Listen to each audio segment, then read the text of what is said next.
चलिए, मुझे ये पता नहीं है कि मैं जीतूंगा कैसे। मुझे ये पता नहीं है मैं जीतूंगा कैसे, पर ये तो जरूर पता है कि मैं हारूंगा नहीं। ठीक है। और ऐसा हम इसलिए बोल रहे हैं कि आज तक के जीवन में हमने कभी सुबह 4 बजे क्लास रिकॉर्डेड नहीं किया। ये हमारा पहली क्लास है जो सुबह 4 बजे हम रिकॉर्डेड कर रहे हैं। ठीक है। वो भी लूसेंट का, जैसा कि आप थंबनेल में देखे होंगे और वही देख करके यहाँ इस क्लास में आए होंगे। ठीक है। तो आप सही जगह आए हैं। इस बार 2026 में हम छोड़ने वाले नहीं हैं और ना ही उसका छूटेगा जो हमारे साथ लगातार जुड़े हुए हैं। ठीक है। तो ये लूसेंट में जो दूसरा टॉपिक्स दिया है गति, उसे हम लेने के लिए आए हैं और यह हमारा लूसेंट का तीसरा क्लास है। और ऐसा हम इसलिए सुबह क्लास लेने आए हैं कि हमें जल्द से जल्द खत्म करना है लूसेंट को। ठीक है। क्योंकि ग्रुप डी का एग्जाम जून महीने में हो जाएगा और हमारे पास मात्र 3 महीने बचे हुए हैं।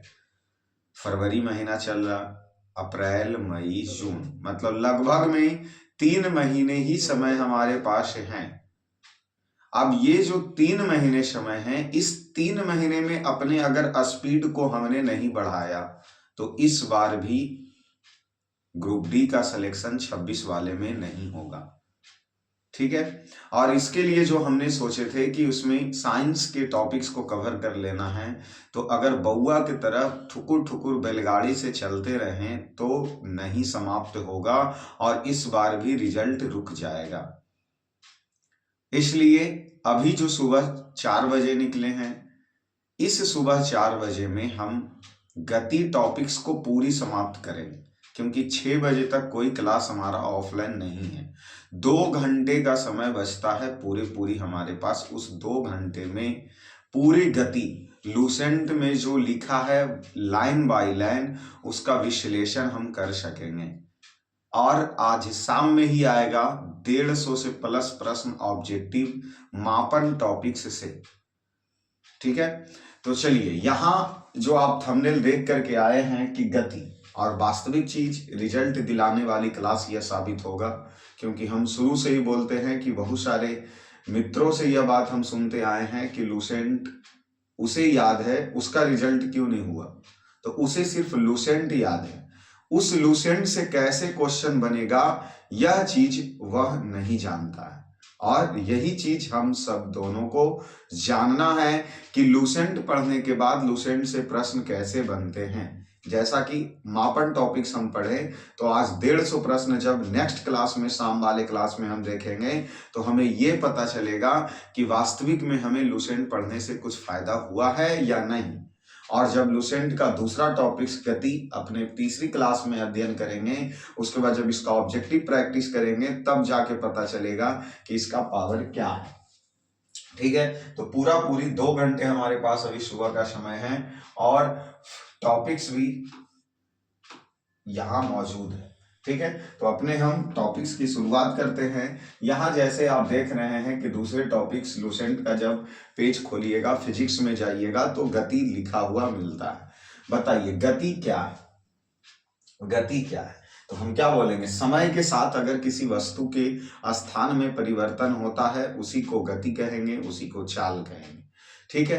पर यहाँ गति और चाल का डिफिनेशन पहले नहीं देके अदिश राशि और सदिश राशि का डिफिनेशन दिया है, और इससे भी ग्रुप डी में पूछा है, जो आज शाम में आपको पता चल जाएगा। ठीक है। जैसे अदिश राशि और सदिश राशि, परिणाम एवं दिशा के अनुसार, परिणाम एवं दिशा के अनुसार, किसमें, परिणाम परिणाम परिणाम और परिणाम और परिणाम और दिशा के अनुसार, दिशा के अनुसार, परिणाम और दिशा के अनुसार राशि को राशि को दो भागों में विभाजित किया गया है। 2 भागों में विभाजित विभाजित किया गया है, 2 भागों में विभाजित किया गया है, जिसमें एक हो जाएंगे अदिश राशि, एक हो जाएंगे अदिश राशि और दूसरा हो जाएगा सदिश राशि, दूसरा हो जाएगा सदिश राशि। ठीक है, अदिश राशि वैसी राशि, इसका डिफिनेशन क्या निकलेगा बच्चों कि वैसी राशि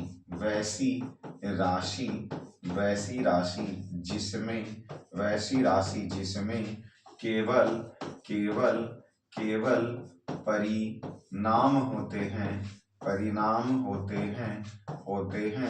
उसे अदिश राशि कहते हैं, उसे अदिश राशि कहते हैं। फिर यहाँ देखिए क्या बोलेंगे, वैसे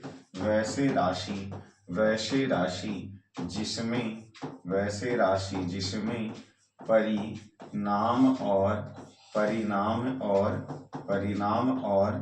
दिशा दोनों होता है, उसे सदिश राशि कहते हैं, सदिश राशि कहते हैं। क्या ये तो हम डिफिनेशन लिख दिए। अभी तक ग्रुप डी डिफिनेशन से प्रश्न पूछा है या नहीं, तो हम बोलेंगे हाँ प्रश्न पूछा है। साफ शब्दों में ऊपर लिख देगा कि इनमें से कौन जिसमें परिणाम सिर्फ है, और उसका ऑब्जेक्टिव की तरह उसका उदाहरण वाला दे देगा। या प्रश्न इस तरीके से पूछे हैं कि इनमें से कौन सदिश राशि है जिसमें केवल परिणाम हो, जिसमें परिणाम एवं दिशा दोनों हो, इनमें से कोई नहीं, इनमें से सभी। इस तरीके के प्रश्न हम आपको आज सामने दिखाएंगे। तो फोकस ये रखिए कि जिसमें सिर्फ क्या हो, जिसमें सिर्फ परिणाम हो वह अदिश राशि, और जिसमें परिणाम और दिशा दोनों होता है उसे सदिश राशि कहते हैं। जैसा यहाँ भी परिभाषा आप देख रहे हैं लुसेंट में लिखा हुआ, लेकिन इसका हम जैसे अभी आपको एक ट्रिक से याद करवाएंगे। तो यहाँ अदिश राशि का क्या लिखा है, वैसे भौतिक राशि जिसमें केवल क्या हो, परिणाम होता है, दिशा नहीं होता है, उसे अदिश राशि कहते हैं। जैसे द्रव्यमान, चाल, आयतन, कार्य, समय, ऊर्जा, विभव। ठीक है, यहाँ नोट पॉइंट लिखा है कि विद्युत धारा, ताप और दाब ये सभी सदिश राशि, अदिश राशि, ये सभी क्या है, कौन सी राशि है, अदिश राशि है। ठीक है, चलिए अभी उसके बाद यहाँ सदिश राशि का डिफिनेशन देखिए क्या कह रहा है, वैसे भौतिक राशि जिसमें परिमाण होता है, जिसमें परिमाण के साथ साथ दिशा भी होते हैं, इस योग को निश्चित नियमों के अनुसार जोड़ा जाता है, उन्हें सदिश राशि कहते हैं। और इस तरफ हम क्या लिख दिए, परिमाण नहीं परिणाम लिख दिए, नहीं यही मिसफील्ड। ऐसे तो ऐसे ऑब्जेक्टिव देगा नहीं, तो परिमाण है, परिणाम नहीं है, परिमाण है। मतलब कहने का मतलब जिसमें केवल परिमाण अदिश राशि, जिसमें परिमाण के साथ दिशा, उसे सदिश राशि। सदिश राशि में विस्थापन, बल, त्वरण, संवेग, आवेग, विद्युत क्षेत्र, चुंबकीय क्षेत्र ये आदि। लेकिन अब हमसे डायरेक्ट अगर पूछ दे कि चाल कौन सी राशि है, वेग कौन सी राशि है, विस्थापन कौन सी राशि है, भार कौन सी राशि है, कार्य कौन सी राशि है, इस समय हम निर्णय लेने में असमर्थ हो जाते हैं। इसलिए हम यह डिफिनेशन तो पढ़ लिए कि जिसमें परिमाण हो उसे अदिश, और जिसमें परिमाण और दिशा दोनों हो उसे सदिश। लेकिन इसका जैसे कैसे याद करेंगे, तो देखिए इसका जैसे याद करने के लिए हम क्या करते हैं, इसका एक ट्रिक है, उस ट्रिक पे चलिए। जैसे यहाँ तुम समझो, तुम्हारे पास एक अदिश है, और दूसरा सदिश है। डिफिनेशन के अकॉर्डिंग इसमें सिर्फ रहेगा परिमाण, और इसमें रहेगा परिमाण प्लस दिशा। अब देखिए इसका उदाहरण हमें बहुत जरूरी है, इसका उदाहरण हमें बहुत जरूरी है, जिसके लिए ट्रिक क्या होता है कि अगर इसके साथ व या ब नहीं हो, व या ब नहीं हो, उसे हम क्या बोल देंगे, अदिश बोल देंगे, उसे हम अदिश बोल देंगे, अदिश राशि बोल देंगे, अदिश राशि बोल देंगे। ठीक है, अदिश राशि बोल देंगे। और इसमें हम बोलेंगे कि जिसके साथ, ट्रिक इसका क्या ध्यान रखेंगे, जिसके साथ व या ब हो उसे सदिश बोल देंगे, उसे सदिश बोल देंगे। अब इसका जैसे देखिए कार्य, क्या कार्य में व और ब लिखा हुआ है कहीं? नहीं। क्या ऊर्जा में व और ब लिखा हुआ है कहीं? नहीं। क्या समय में व और ब लिखा हुआ है कहीं? तो आप बोलिएगा नहीं। क्या? तो कार्य ऊर्जा समय, कार्य ऊर्जा समय। और इस प्रकार इधर हम देखेंगे कि जिसमें व और ब रहेगा, जैसे वेग में ब है कि नहीं, विस्थापन में व है या नहीं, जैसे त्वरण में व है या नहीं, संवेग में व है या नहीं, आवेग में व है या नहीं, चुंबकीय क्षेत्र या विद्युतीय क्षेत्र, तो विद्युतीय क्षेत्र में व है ना, विद्युतीय क्षेत्र में व है ना, यहाँ ये चुंबकीय क्षेत्र में व है ना, तो जिसके साथ व या ब रहे उसे हम सदिश राशि, लेकिन इसका एक अपवाद होता है जिसमें व नहीं है फिर भी वह सदिश राशि है, और उसे हम भार बोलते हैं। उसे हम क्या बोलेंगे? भार, क्योंकि भार में व का उच्चारण नहीं है, लेकिन फिर भी यह सदिश राशि है। इस तरफ भी अपवाद होते हैं, इस तरफ भी अपवाद होते हैं। जैसे इस तरफ का अपवाद क्या हो जाएगा, अपवाद क्या हो जाएगा, इधर का तो हो गया क्या, भार, इधर का भार, इस तरफ का अपवाद क्या हो जाएगा, दाब द्रव्यमान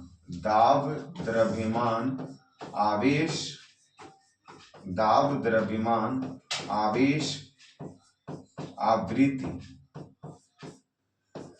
विद्युत धारा।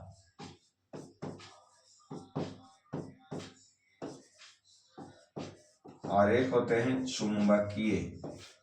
चुंबकीय करके कुछ होते हैं, चुंबकीय क्षेत्र तो इधर चला गया, चुंबकीय करके होते, इधर 6 अपवाद में होता है, इधर 6 क्या होते हैं, अपवाद में होते हैं। कौन? दाब, द्रव्यमान, आवेश, आवृत्ति, विद्युत धारा या चुंबकीय फ्लक्स या कुछ करके तो देते हैं। ठीक है, तो इस तरफ जिसके साथ वह है वह फिर भी अदिश राशि है, वह फिर भी अदिश राशि है। तो इस हिसाब से हम जिसमें व लगल रहेगा उसको हम सदिश में देंगे, सिवाय 6 के छोड़ के। जिसमें व नहीं लगा हुआ रहेगा उसे अदिश में देंगे, सिवाय भार को छोड़ के। इस हिसाब से हम अंतर के हिसाब से अदिश और सदिश का एग्जाम्पल चुन सकते हैं, अदिश और सदिश का एग्जाम्पल चुन सकते हैं। तो ये हमारा गति का टॉपिक्स था, अदिश और सदिश, और आपसे उम्मीद रखते हैं कि यह चीजें आप अवश्य सीखे होंगे। ठीक है, फिर आइए, फिर नेक्स्ट टॉपिक गति से संबंधित दूरी और विस्थापन होगा, दूरी और विस्थापन होगा। तो दूरी किसको बोलेंगे कि किसी भी व्यक्ति के द्वारा या किसी भी चीजों के द्वारा तय की गई रास्ते की कुल लंबाई को दूरी कहते हैं, तय की गई रास्ते की कुल लंबाई को दूरी कहते हैं। जबकि विस्थापन किसको कहते हैं, तो वह वस्तु के द्वारा न्यूनतम दूरी तय करने का जो होता है उसी को विस्थापन कहते हैं। मतलब रास्ता की कुल लंबाई दूरी कहलाएगा, और प्रारंभिक और अंतिम बिंदु के बीच की दूरी को विस्थापन कहेंगे, प्रारंभिक और अंतिम दूरी के बीच की दूरी को विस्थापन कहेंगे। जैसे हम पहले यहाँ दूरी का जैसे देखते हैं, तो अगर मानिए यहाँ से कोई एक लड़का 1 किलोमीटर चला, 2 किलोमीटर चला, 2 किलोमीटर चला, ये 3 चला, ये 4 चला, तो ये इसका दूरी कहाँ से कहाँ तक हो जाएगा, तो 1 किलोमीटर, 2 किलोमीटर, 3 किलोमीटर, 4 किलोमीटर, अर्थात 2 1 3 3 6 1 4 10, तो 10 किलोमीटर उस लड़के के द्वारा चली गई दूरी हो गई। ठीक है, और वह गया इसी रास्ते पे गया और पुनः वापस भी आ गया, तो जब वापस आ गया तो उसके द्वारा कुल दूरी कितना चला, तो 10 किलोमीटर गया और 10 किलोमीटर आ गया, अर्थात टोटल दूरी 20 किलोमीटर हो गया। और अब बात रही उसकी विस्थापन ज्ञात करने पर, तो ये जहां से चलना शुरू किया था और वहीं चल के आके रुक गया, अर्थात इसका विस्थापन 0 हो गया, विस्थापन 0 हो गया, विस्थापन 0 इसका हो गया। ठीक है, इससे नहीं और इस तरीके से समझिए कि जैसे कि यहाँ से चलना शुरू किया, ये 4 किलोमीटर चला, ये 3 किलोमीटर चला, तो यहाँ तक पहुंचा, ए बिंदु से बी बिंदु तक पहुंचा, तो इसकी दूरी क्या हो जाएगी, ए से ओ प्लस ओ से बी, अर्थात 4 किलोमीटर, 3 किलोमीटर, 4 3 7 किलोमीटर इसके द्वारा तय की गई दूरी हो जाएगा, जबकि इसके द्वारा विस्थापन कितना होगा, तो ये प्रारंभिक बिंदु और अंतिम बिंदु के मध्य में जो ये दूरी होगा वही विस्थापन कहलाएगा। तो पाइथागोरस प्रमेय से चलेंगे तो ये 5 निकलेगा, अर्थात विस्थापन इसका 5 किलोमीटर हो गया। ये होता है विस्थापन, जैसे इसका ये पहला, ये दूसरा, इसका तीसरे तरीके से समझो कि अगर कोई लड़का यहाँ से चलना शुरू किया, यहाँ चला, यहाँ आया, तो इसका ए बी सी डी, तो इसके द्वारा तय की गई दूरी क्या हो जाएगा, ए से बी, बी से सी और सी से डी, जबकि इस लड़के द्वारा इसका विस्थापन क्या होगा, तो ए से जो डी तक के दूरी तय करेगा वो इसका विस्थापन होगा। मतलब कहने का मतलब इसे नोट पॉइंट में हम क्या दिमाग में बैठा सकते हैं कि जो दूरी जो होता है वो हमेशा धनात्मक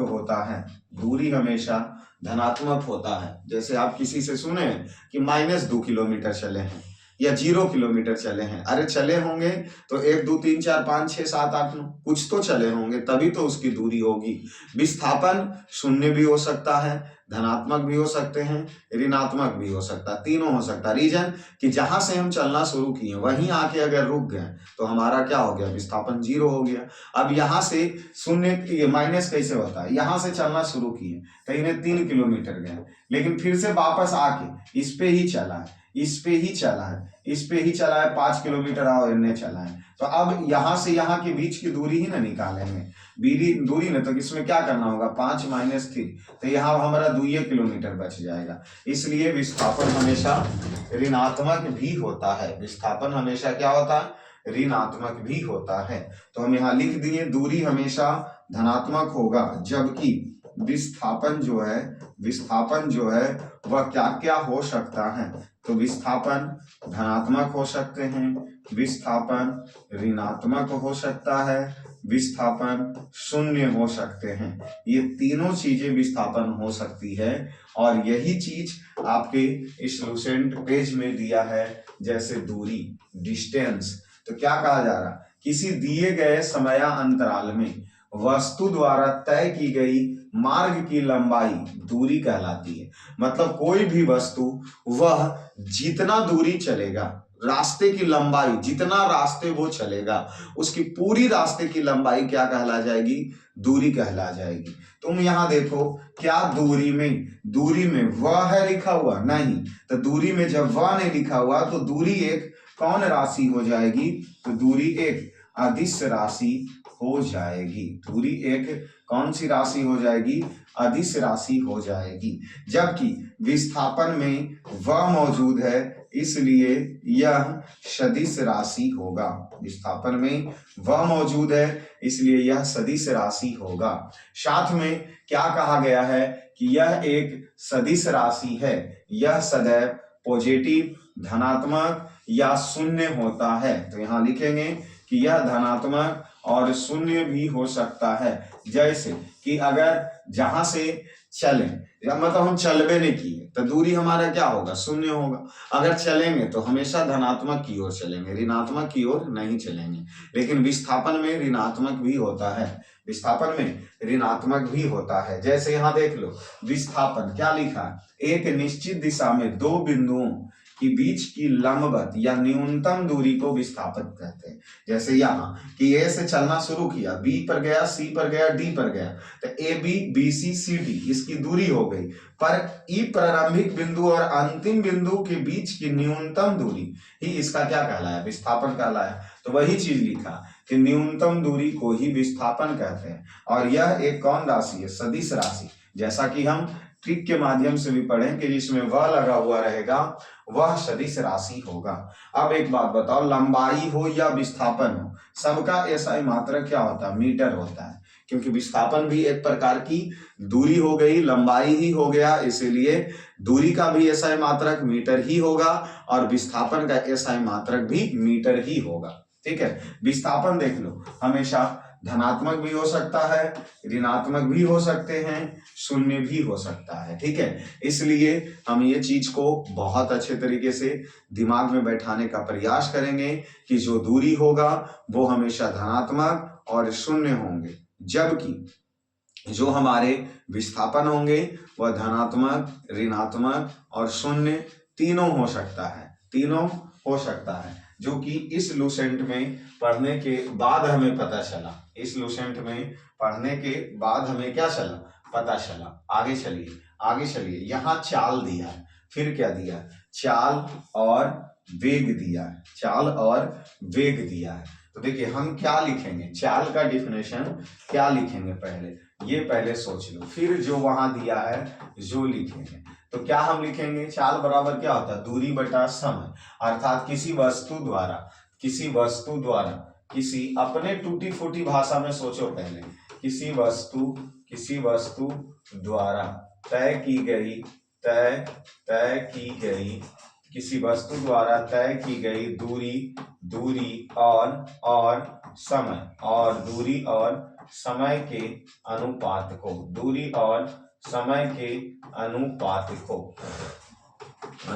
को चाल कहते हैं। जैसे इसमें सूत्र इसका क्या निकलेगा, फॉर्मूला निकलेगा चाल बराबर तो दूरी और समय के अनुपात, अर्थात दूरी बटा समय। चाल का एसआई मात्रक क्या निकलेगा, दूरी का एसआई मात्रक मीटर हो गया, समय का एसआई मात्रक सेकंड हो गया, अर्थात मीटर प्रति सेकंड।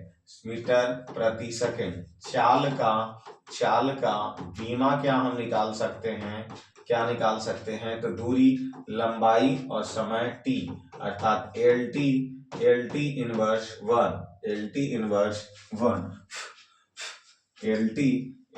इनवर्स 1। कहाँ बैठ गए मेरे दुश्मन, तुम भी मेरे पीछे ही लगे होते हो।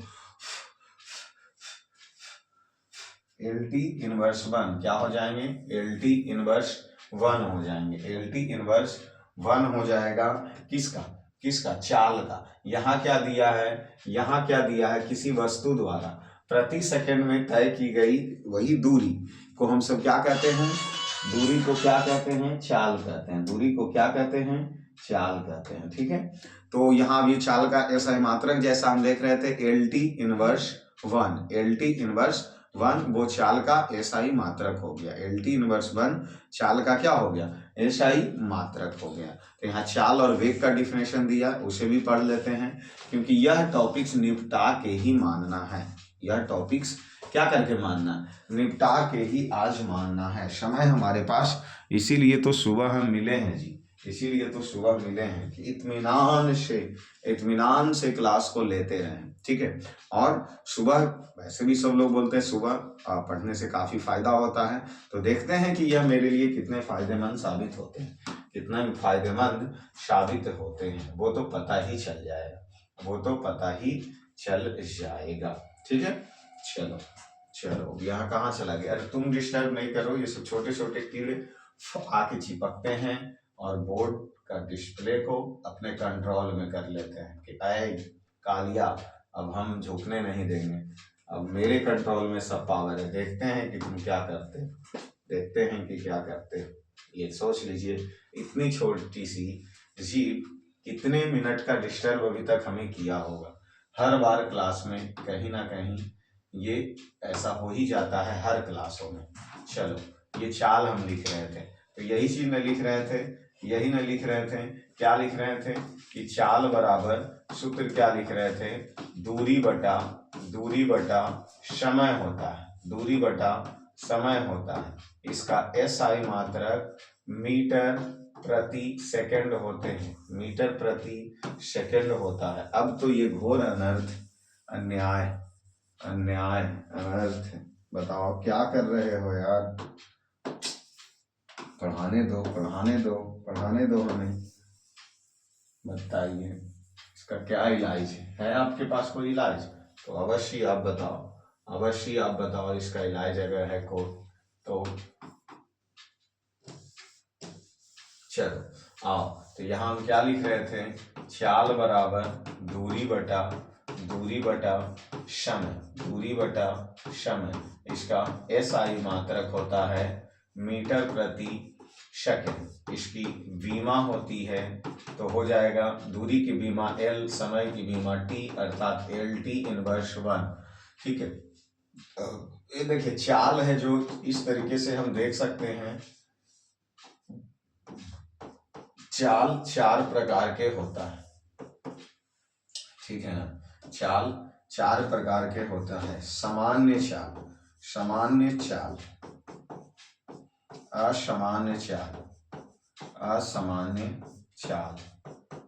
तात्क्षणिक चाल, और एक होता है औसत चाल। अब इसमें देखिए हम इसको क्या कहेंगे कि जब समान समय में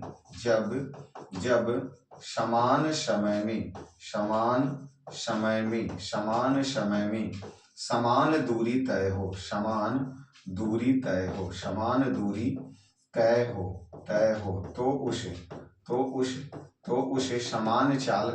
तो उसे सामान्य चाल कहेंगे। जैसे कि एक लड़का 1 मिनट में 2 किलोमीटर गया, तो वह अगले फिर से 1 मिनट में 2 ही किलोमीटर जाएगा, अगले तीसरी बार फिर से 1 मिनट में 2 किलोमीटर जाएगा, चौथी बार भी 1 मिनट में वह 2 किलोमीटर ही जाएगा।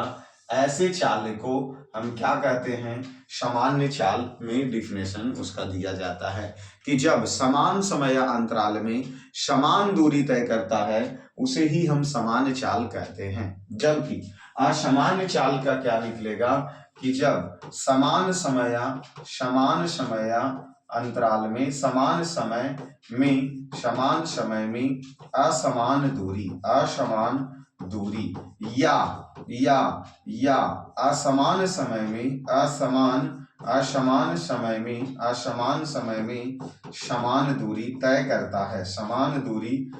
करता है, उसे असमान चाल कहा जाता। जैसे पहले हम लिखें समान समय अंतराल में असमान दूरी, मतलब 1 मिनट में कभी 2 किलोमीटर चल गया, फिर अगले मिनट में 1.5 किलोमीटर चला, फिर अगले मिनट में और थक गया, 1 किलोमीटर चला। तुम देख सकते हो कि समान समय अंतराल में असमान दूरी तय कर रहा है, तो इसे असमान चाल कहेंगे। फिर हम इसमें दूसरा लिखा है क्या कि असमान समय में, जैसे 2 मिनट में 1 किलोमीटर गया और अगली बार वह 3 मिनट में 1 किलोमीटर जा रहा है। तो यहाँ हम देख रहे हैं क्या कि समान दूरी असमान समय में तय कर रहा है तो भी उसे असमान चाल कहेंगे। तात्क्षणिक चाल इसी प्रकार क्या होता है, किसी क्षण किसी किसी किसी क्षण द्वारा किसी क्षण में वस्तु की जो चाल होती है, किसी किसी किसी क्षण में वस्तु की जो चाल होती है उसे तात्क्षणिक चाल कहते हैं। जैसे 4:05 में अगर कोई वस्तु गति में था तो उसकी चाल क्या होगी। जैसे हम अभी बोले कि अभी सुबह 5:30 बज रहे हैं तो कोई वस्तु गति में है, तो आप तो ये पूछिएगा ना कि 5:05 में उस वस्तु की गति क्या थी। मतलब एक क्षण के लिए उस वस्तु की जो हम गति निकालते हैं उस गति को ही तात्क्षणिक गति कहा जाता है, तात्क्षणिक गति कहा जाता है। फिर यहाँ क्या है, औसत चाल। तो हम यहाँ क्या बोलेंगे कि औसत चाल बराबर क्या निकलता है कि वस्तु द्वारा तय की गई कुल दूरी और उसमें कुल लगे समय, ये कुल दूरी और कुल समय को क्या बोला जाता है, औसत चाल बोला जाता है। जैसे यहाँ भी हम देखेंगे कि डिफिनेशन क्या क्या दिया है। जैसे चाल का डिफिनेशन, किसी वस्तु द्वारा प्रति सेकंड में तय की गई दूरी को चाल कहते हैं। सही बात, 1 मीटर 1 सेकंड में तय किया, वो उसका एक SI मात्रक निकलेंगे मीटर प्रति सेकंड। तो वस्तु द्वारा तय की गई दूरी और समय के अनुपात को ही चाल कहते हैं। जैसे सूत्र निकला, चाल बराबर दूरी बटा समय। अब एक बात बताओ, इस चाल में वह लिखा हुआ है नहीं, तो ये कौन सी राशि हो जाएगी, अदिश। वह नहीं लिखा हुआ है तो अदिश राशि हो जाएगी। यहाँ अदिश राशि लिखा है, इसका SI मात्रक मीटर प्रति सेकंड होता है, जो यहाँ हम बताए हैं। उसके बाद यहाँ देखिए A पॉइंट्स और B पॉइंट्स क्या दे रहा, यदि कोई वस्तु किसी दूरी को V1 चाल से तय किया और उसके बाद उतनी ही दूरी V2 चाल से तय किया, मतलब कहने का मतलब कि A बिंदु से B तक वह V1 चाल से गया, ठीक है। उसके बाद वह फिर से इसी पर वापस V2 चाल से आ गया, मतलब दूरी बराबर है, तो उसके द्वारा संपूर्ण यात्रा में औसत चाल के लिए क्या करेंगे, तो ये तो मैथ के फॉर्मूला है, मैथ की तरह इसको लगा दिया गया। 2 into V1 plus V2 into V1 into V2 अब बटा V1 प्लस V2। मतलब कहने का मतलब कि जो दोनों चाल को 2 से गुना कर दो और जोड़ के भागा दे दो, औसत चाल निकल जाएगा। दोनों चाल को 2 से गुना कर दो, ठीक है, दोनों चाल को आपस में भी गुना कर दिया, 2 से भी गुना कर दिया और बटा दोनों चाल के जोड़ के भागा दे दो, ये औसत चाल। ये तो मैथ की सूत्र की तरह है। अब यहाँ देखिए, लेकिन फिर दूसरा यहाँ क्या दिया, जब वस्तु अपनी यात्रा में आधी समय V1 चाल से चले और शेष आधी समय V2 चाल से चले, तो बताओ आधा समय V1 से चला और आधा समय V2 से चला, तो औसत चाल के लिए दोनों को जोड़ के 2 से भागा दे देंगे, औसत चाल। तो ये तो मैथ की तरह इसे हम बना सकते हैं। फिर इसे नीचे देखिए वेग लिखा गया है, तो वेग हम अभी नहीं समझाएं, यहाँ पहले हम समझाए क्या है, यहाँ हम समझाए क्या है चाल। यहाँ क्या समझाए हैं, चाल को समझाए। तो चाल समझ में आ गया, चाल समझ में आ गया। अभी आओ और अभी समझते हैं किसको, वेग समझते हैं। चलो प्रभु वेग, तो बस कुछ नहीं होगा, किसी वस्तु के विस्थापन की दर को उसका वेग कहते हैं। मतलब इसमें दूरी तय हो रहा था और इसमें क्या होगा कि किसी वस्तु के विस्थापन की दर या निश्चित दिशा में प्रति सेकंड में वस्तु द्वारा तय की गई दूरी वेग कहलाती है। अर्थात वेग का सूत्र क्या निकलेगा, वेग बराबर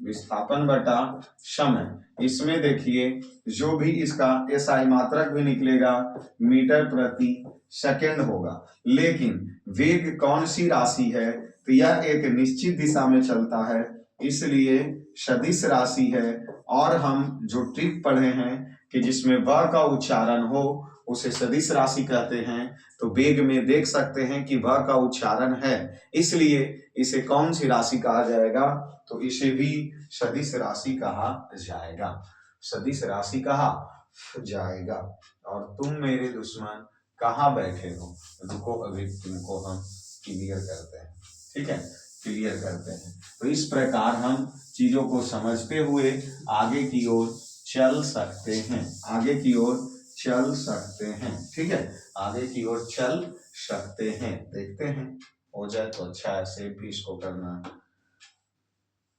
ठीक है, आगे की ओर चल सकते हैं। ये तो मतलब पूरी की पूरी डिस्टर्ब ही कर देता है, बताइए।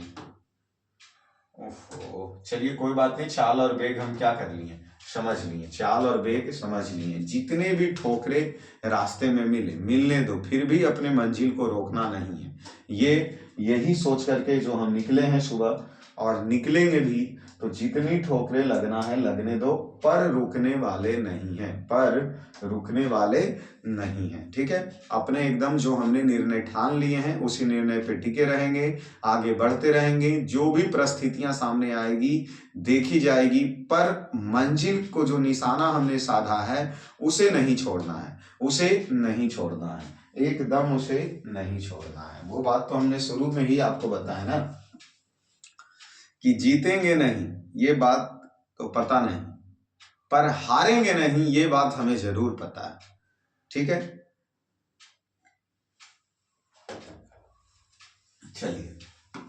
चलिए आते हैं टॉपिक्स पे। कितनी बार डिस्टर्ब होगा, अभी तक 2 बार हुआ, होने दीजिए, होने दीजिए, होने दीजिए। अगर सुबह आए हैं या क्लास लेने का टारगेट हमने सोचा है, तो फिर ये छोटे मोटे को करने दीजिए डिस्टर्ब, क्या कर सकते हैं, ठीक है। तो हम यहाँ क्या देख रहे थे, अभी हमने क्या देख रहे थे, चाल और वेग। जैसा कि हमने देखा, चाल और वेग दोनों चीजों को देखा। चाल बशर्ते अदिश राशि हो गया, जबकि वेग सदिश राशि हो गया। चाल बराबर दूरी बटा समय था और वेग बराबर विस्थापन बटा समय है, वेग बराबर विस्थापन बटा समय है, वेग बराबर विस्थापन बटा समय था। ये पर पेज कंप्लीट था। दोनों का एसआई मात्रक मीटर प्रति सेकंड ही होगा। अब आइए त्वरण। त्वरण किसे कहते हैं, वेग में परिवर्तन की दर को त्वरण कहते हैं, वेग में परिवर्तन की दर को त्वरण कहते हैं, वेग में परिवर्तन की दर को त्वरण कहते हैं। त्वरण बराबर क्या होता है, वेग में परिवर्तन की दर को त्वरण कहते हैं। दर बोले तो समय, अर्थात त्वरण को ए से सूचित करते हैं, प्रारंभिक वेग और अंतिम वेग, अर्थात अंतिम वेग माइनस प्रारंभिक वेग बटा टी, ए बराबर v माइनस यू बटा टी। इसका एसआई मात्रक क्या हो जाएगा, वेग में परिवर्तन की दर को क्या कहा जाता है, त्वरण कहा जाता है। त्वरण का एसआई मात्रक मीटर प्रति सेकंड स्क्वायर होता है। त्वरण देखिए, इसमें व का उच्चारण है, इसलिए यह एक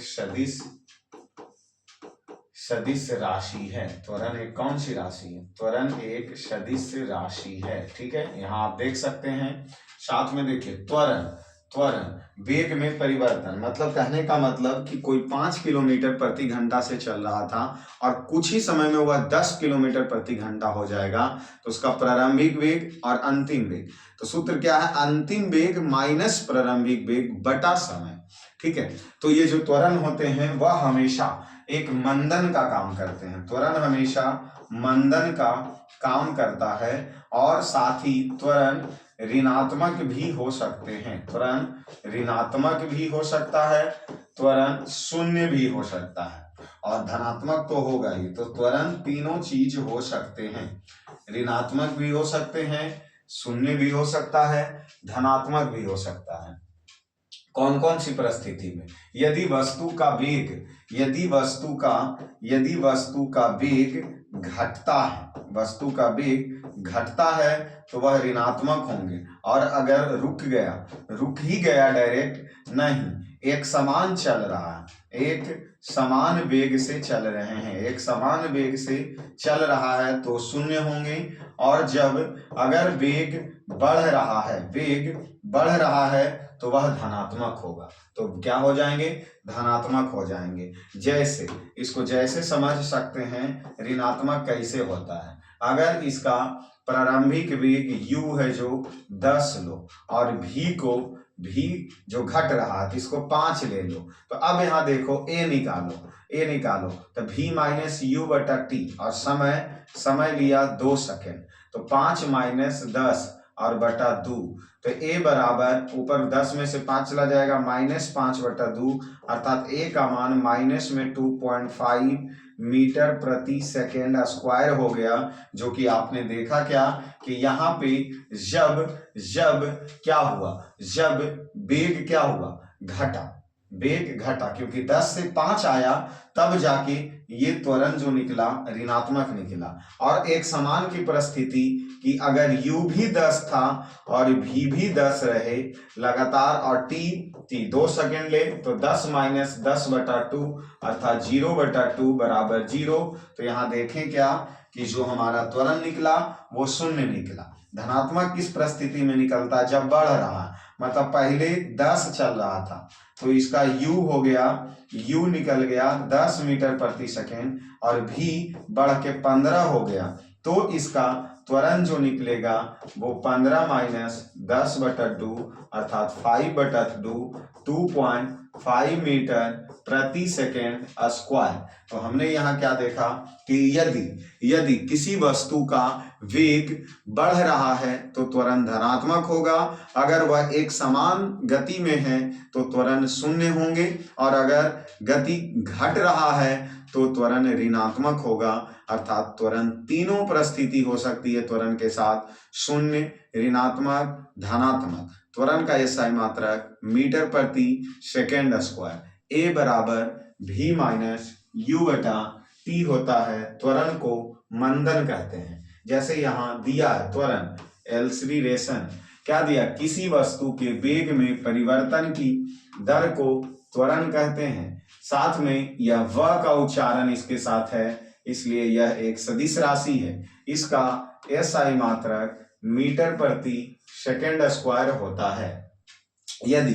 यदि वेग इसका घटता है तो यह ऋणात्मक होगा, जिसे मंदन कहा जाता है। मंदन स्लो मोशन में, ठीक है।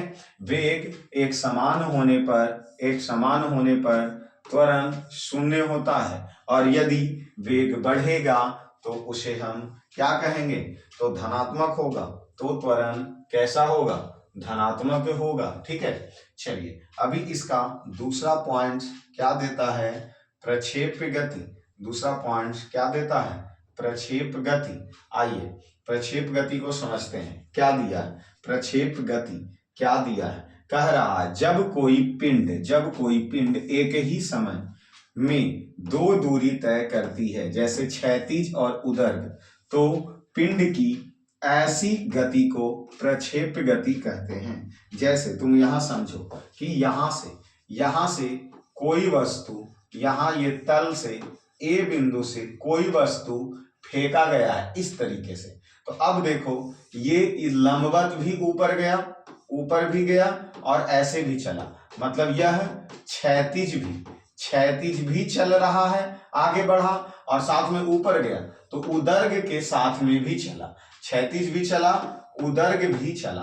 तो जब यह वस्तु इस तरीके से आगे बढ़ा तो इस वस्तु में क्षैतिज भी आगे गया और उदर्ग भी आगे गया। तो इसी गति को कौन सी गति कहते हैं? प्रक्षेप गति कहते हैं। प्रक्षेप गति कहते हैं, ठीक है। अब इसमें देखिए, इसमें क्या कहा जा रहा है? इसमें पिंड के वेग का परिणाम एवं दिशा दोनों समय के साथ बदलता है। वास्तविक चीज सही है कि इसमें दोनों बदल रहा है। तो जब एक बात बताओ कि दोनों बदल रहा है तो ये कौन सी राशि होंगे? तो यहां से पता चला क्या कि यह सदिश राशि होगा, क्योंकि इसमें दोनों बदल रहे हैं, ठीक है। और ये हमेशा वक्र पथ, मतलब ये जब ऊपर गया फिर कुछ ही समय के बाद यह नीचे भी आएगा तो इसकी रास्ता कैसा हो रहा है, वक्र पथ, वक्र पथ इसकी रास्ता है। तो इसी कारण देखिए क्या बोला जा रहा है, इसी कारण पिंड एक समतल वक्र पथ पर गति करता है और इस वक्र पथ को ही प्रक्षेप पथ कहते हैं। मतलब जब वस्तु ऊर्ध्व और क्षैतिज गति कर रहा था तो उसे क्या कहें, प्रक्षेप गति कहें, लेकिन जो यह पथ बनाया इस पथ को ही प्रक्षेप पथ कहा गया। और यह सदैव परवलयाकार होता है, जो कि आप देख रहे हैं कि ऊपर से जाने के बाद नीचे होता है। तो ये जो हमेशा कैसा भी होता है, परवलयाकार भी होता है, परवलयाकार भी होता है। अब इसमें इसका जैसे देखते हैं, जैसे धनुष से छूटा हुआ बाण। अब अगर ऐसे तीर एक बार निशाना साध दिया गया तो जो तीर चलता है तो वो पहले ऊपर जाएंगे फिर नीचे आएंगे, ऊपर जाएंगे नीचे आएंगे। अर्थात प्रश्न पूछेगा धनुष से छूटा गया बाण कौन सी गति पे चलती है, तो आप बोलिएगा प्रक्षेप गति। फिर पूछा जाएगा हवाई जहाज से गिराया गया बम। अगर जैसे हवाई जहाज है, यहाँ हवाई जहाज ये मान लो उड़ रहा है, यहाँ से बम छोड़ेगा तो ये बम जो छूटे, ये बम छोड़ के ये जो आगे निकलेगा तो ये हमेशा एक प्रक्षेप गति परवलयाकार वक्र पे ही और प्रक्षेप पथ पे ही ये गिरेगा। तो इसीलिए हवाई जहाज से जब कोई या ऊंचा हुआ, क्योंकि हवाई जहाज तो आगे बढ़ जाएगा, तो वो हमेशा एक वक्र पथ बनाते हुए प्रक्षेप गति करते हुए वस्तु को क्या कहता है, वस्तु वहां से बम गिरता है। इसलिए धनुष से छुड़ा हुआ बाण या हवाई जहाज से गिरा बम, ये सब प्रक्षेप गति के माध्यम से चलते हैं। और कौन कौन होते हैं प्रक्षेप गति में, क्योंकि इसका जैसे ही समझना, तोप से छोटा हुआ गोला, मतलब जैसे ही तोप या गुलेल अगर जो हम छोड़ते हैं पहले ऊपर जाएगा फिर नीचे आएगा, पहले ऊपर जाएगा फिर नीचे आता है। इस तरीके से तोप भी चलते हैं ना, गुलेला ऐसे मारे तो पहले ऊपर गया नीचे गया। जैसे गेंद को भी अगर फेंकेंगे तो प्रक्षेप गति ही करता है, क्योंकि पहले ऊपर जाता है और फिर नीचे आता है। ठीक है, तो ये सब कैसे मार्ग पर चलते हैं, तो परवलयाकार इसका मार्ग होता है। इसे ही सबको क्या प्रक्षेप गति का उदाहरण कहा जाता है, प्रक्षेप गति का उदाहरण कहा जाता है। इसी में प्रक्षेप गति में ही अगर किसी वस्तु को सबसे ज्यादा दूरी तक फेंकना है तो उसे कितने डिग्री के कोण पर फेंकना होता है, तो 45 डिग्री। मतलब जैसे यहाँ है, यहाँ कोई वस्तु है, अब अगर इसको हम लंबवत फेंकेंगे ना तो वह वहीं पे आके गिरेगा, इसलिए कम दूरी। लेकिन अगर यहाँ से उसे हम 45 डिग्री के कोण पर, यहाँ से उसे 45 डिग्री के कोण पर प्रक्षेप गति को फेंका जाए तो वस्तु अत्यधिक दूरी जा सकता है, तो वस्तु अत्यधिक दूरी जाएगा। अब एक बात समझो कि अगर कोई बल्लेबाज है और वह मैच खेल रहा, अगर बॉल को मारेगा तो अगर 45 डिग्री के कोण पे उठाएगा तो बॉर्डरिंग पार है, ठीक है ना।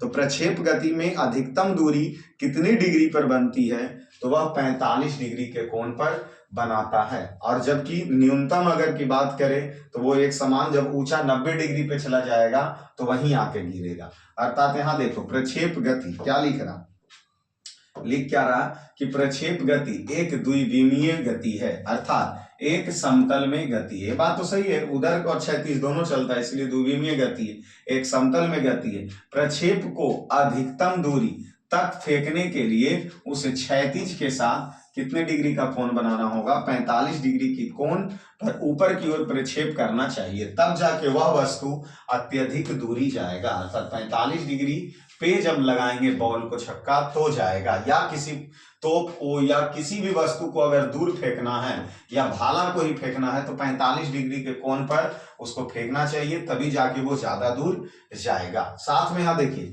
क्षैतिज, ये जो नीचे लंबवत है, नीचे वाले भाग क्षैतिज दिशा में तय की गई दूरी को प्रास कहते हैं।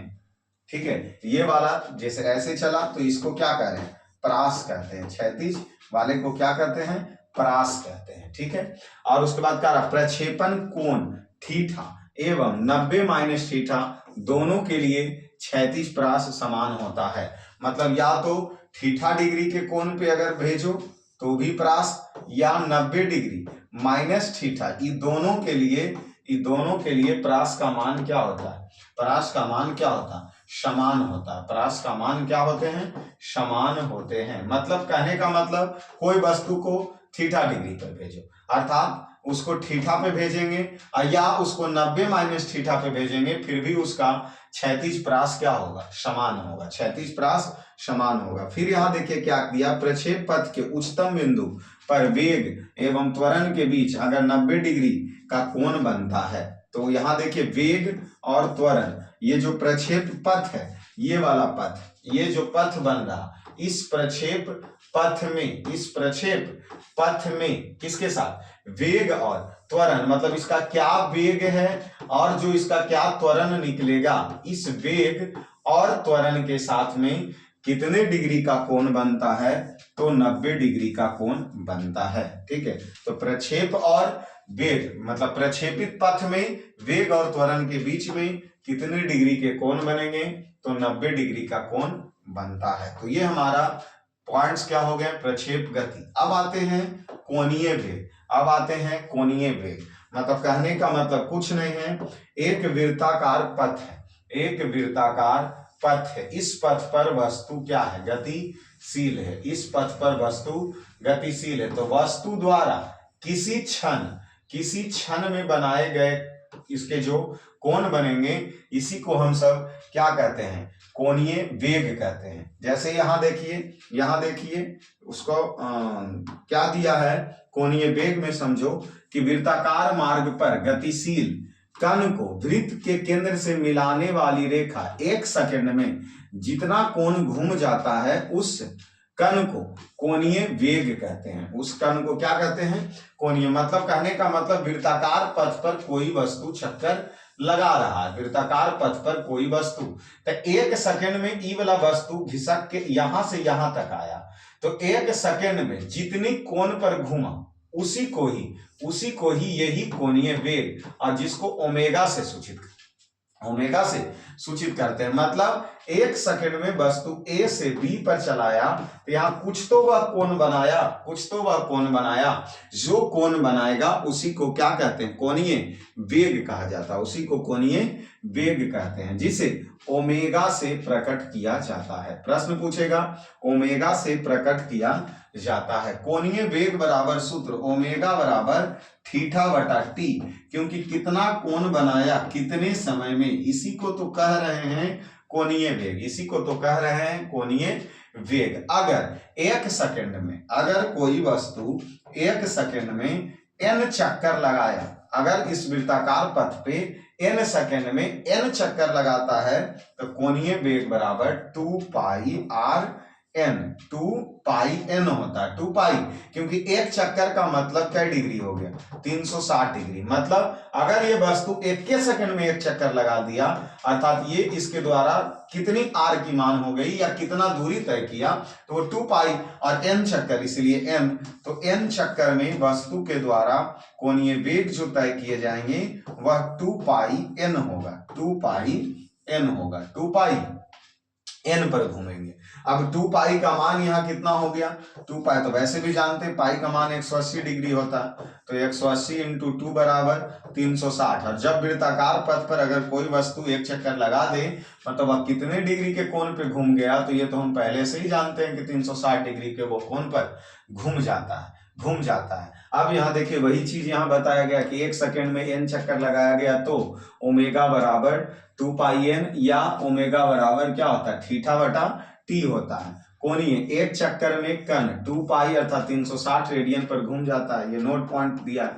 यहाँ फिर क्या करा, यदि वृत्ताकार मार्ग में त्रिज्या r हो, तो कण 1 सेकंड में n चक्कर लगाए, तो उसके द्वारा 1 सेकंड में चली गई दूरी अगर हमें निकालना है, तो अब कितना, अब जाहिर सी बात है कि वो कितना दूरी तय किया, तो 1 चक्कर अर्थात वृत्त की परिधि इंटू जितना चक्कर लगाया था, तो वृत्त की परिधि और इंटू n, तो वृत्त की परिधि 2 पाई r और कितना चक्कर लगाया n, वो जो हो गया उस वस्तु के द्वारा उसकी तय की गई दूरी निकल गया। तो n चक्कर में वस्तु कितनी दूरी तय किया, तो n चक्कर में तो हम बोलेंगे वृत्त की परिधि है इंटू n, कई चक्कर लगाया उसके द्वारा उसका पूरा दूरी निकल गया, उसके द्वारा उसका पूरा दूरी निकल गया, तो यहीं पे ये लिया है 2 पाई RN, उसका क्या हो गया, अब चली गई पूरी दूरी हो गई। ठीक है, अभी देखिए ये सूत्र हमें बहुत अच्छे तरीके से ध्यान रखना है। रेखीय चाल बराबर कोणीय चाल, रेखीय चाल बराबर कोणीय चाल इंटू त्रिज्या, रेखीय चाल बराबर कोणीय चाल इंटू त्रिज्या। ये डायरेक्ट सूत्र हमसे पूछा जाएगा ग्रुप डीओ के एग्जाम में। पाई का मान का खोज किसने किया, आर्यभट्ट। पाई का मान का खोज किसके द्वारा किया गया, आर्यभट्ट के द्वारा। ठीक है, तो इस तरीके से हम कोणीय वेग को समझें। चलिए और आगे चलते हैं, और आगे चलते हैं, क्या क्या पॉइंट्स दिया है। चलो बहुत अच्छा, न्यूटन की गति। देखिए न्यूटन, हम सभी जानते हैं कि न्यूटन के द्वारा 3 गति नियम दिए गए हैं। न्यूटन के द्वारा कितने गति का नियम दिया गया, 3 गति का नियम। न्यूटन के द्वारा प्रिंसिपिया पुस्तक में यह तीनों न्यूटन के गति के नियम दिए गए हैं। ये बात हम सभी जानते हैं कि सेब नहीं गिरता, ना ही न्यूटन के यह नियम आते। तो 1687 ईस्वी में प्रिंसिपिया पुस्तक न्यूटन के द्वारा लिखी गई है, और वह लिखी हुई पुस्तक में ही न्यूटन के तीनों गति का वर्णन किया जाता है, जिसमें हम सब तीनों गति को क्या जानते हैं, न्यूटन के पहले नियम, न्यूटन गति के पहले नियम, न्यूटन गति के दूसरे नियम, और फिर न्यूटन गति के तीसरे नियम। जो कि हम सब न्यूटन गति के प्रथम नियम क्या जानते हैं कि जब कोई वस्तु विराम की अवस्था में है तो वह अपनी विराम की अवस्था में तब तक बना हुआ रहेगा जब तक उस वस्तु पर कोई बाहरी बल आकर कार्य ना करे, तो वह वस्तु तब तक विराम की अवस्था में बना हुआ रहेगा। और न्यूटन गति के प्रथम नियम को जड़त्व का नियम भी कहा जाता है। ठीक है, न्यूटन गति के दूसरे नियम से हमें बल की परिभाषा F बराबर m है, द्रव्यमान इंटू त्वरण, F बराबर m में परिभाषा मिलती है। और न्यूटन गति के तीसरे नियम क्या कहता है, प्रत्येक क्रिया के बराबर विपरीत प्रतिक्रियाएं होती है। तो इन सभी चीजों में देखते हैं कि यहाँ और क्या क्या चीज किस तरीके से दिया गया है।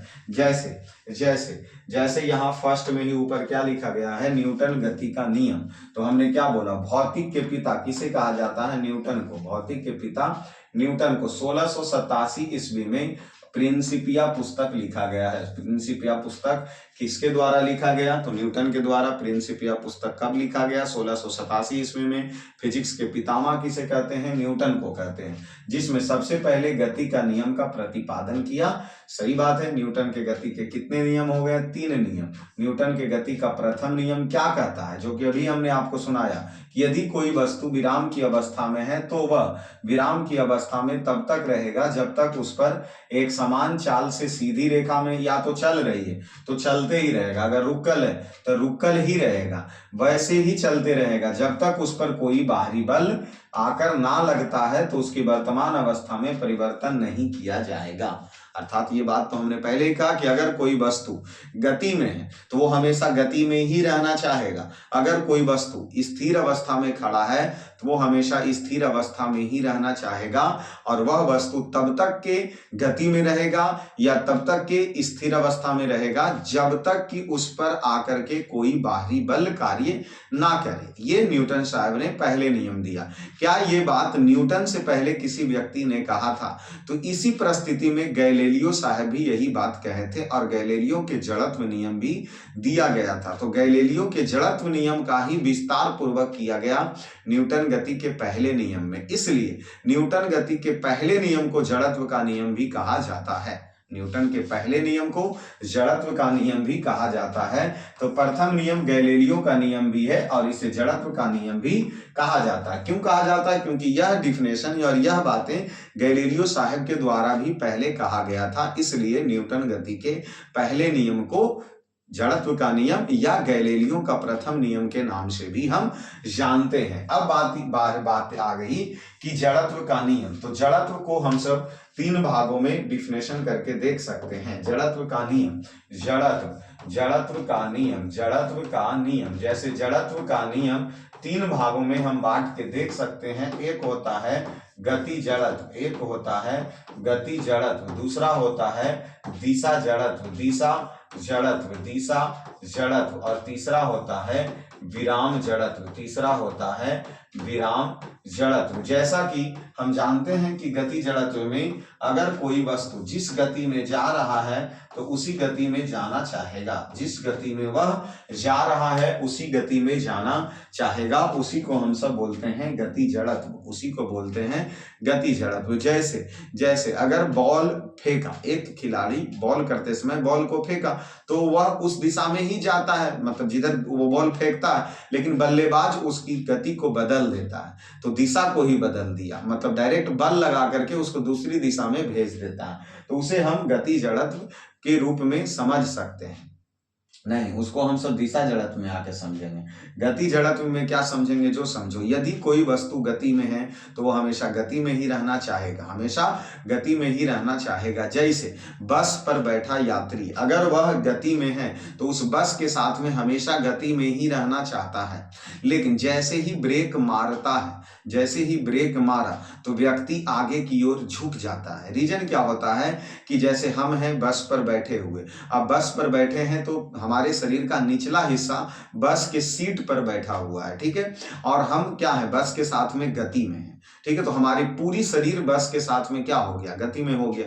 लेकिन जैसे वो ब्रेक मारा, जैसे वो क्या मारा, ब्रेक मारा, तो हमारे शरीर के निचले हिस्सा जो सीट के संपर्कों में था उसे वह अस्थिर कर देता है, लेकिन और शरीर का जो ऊपरी हिस्सा रहता है वो चाहता है कि हम गति में ही रहें, इसीलिए हम आगे की ओर क्या होते हैं, झुक जाते हैं, इसीलिए हम आगे की ओर क्या होते हैं, झुक जाते हैं, क्योंकि पूरी शरीर हमारी गति में थी, गति में रहना चाहेंगे, लेकिन ब्रेक मारा, शरीर का निचला हिस्सा विराम की अवस्था बस के साथ में हो गया, लेकिन शरीर का ऊपर हिस्सा हमेशा गति में रहना चाहा, इसीलिए हम आगे की ओर गिर जाएंगे, इसीलिए हम आगे की ओर गिर जाएंगे जब ब्रेक मारता है तो, ठीक है, ब्रेक मारता है तो हमेशा याद रखना कि गति जड़त्व के कारण कोई भी वस्तु आगे की ओर जाएगा।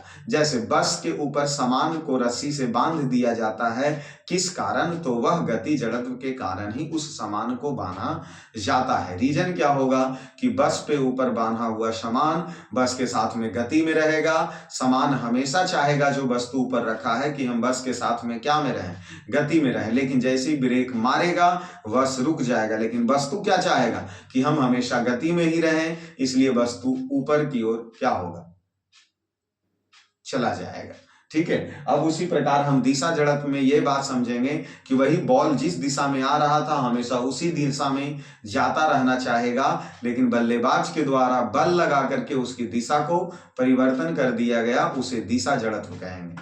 या फुटबॉल के खिलाड़ी फुटबॉल इधर से उधर, उधर से इधर जो करते हैं तो वो फुटबॉल हमेशा एक दिशा में जाना चाहता है, लेकिन खिलाड़ी के द्वारा उसकी दिशा को बदल दी जाती है, उसे दिशा जड़त्व कहते हैं। विराम जड़त्व में क्या होगा, कोई वस्तु विराम की अवस्था में है तो वह हमेशा विराम की अवस्था में ही रहना पसंद करेगा, और वह हमेशा जब उसमें कोई बल लगेगा तो वो हमेशा पीछे की ओर गिर जाएगा, पीछे की ओर गिर जाएगा। शायद इसका और इसका हम उल्टा बोल रहे हैं क्या, एक सेकंड फिर से सोच लेते हैं। विराम जड़त्व, अगर कोई विराम की अवस्था में है तो वो हमेशा विराम की अवस्था में ही रहना चाहेगा, अगर उसकी अवस्था में परिवर्तन होगी तो वह वस्तु क्या हो जाएगा, आगे की ओर जाएगा या पीछे की ओर जाएगा, क्योंकि दिशा में तो हमेशा दिशा का परिवर्तन होता है। गति और विराम में समझो, गति जड़त्व और विराम जड़त्व में समझो, ठीक है। ऐसे जैसे हम अभी विराम की जड़त्व में, विराम के जड़त्व में है, जैसे विराम की अवस्था में, विराम की अवस्था में, अच्छा ठीक है, जैसे समझो, सही समझा रहे हैं हम, अब बातों को ध्यान से सुनो।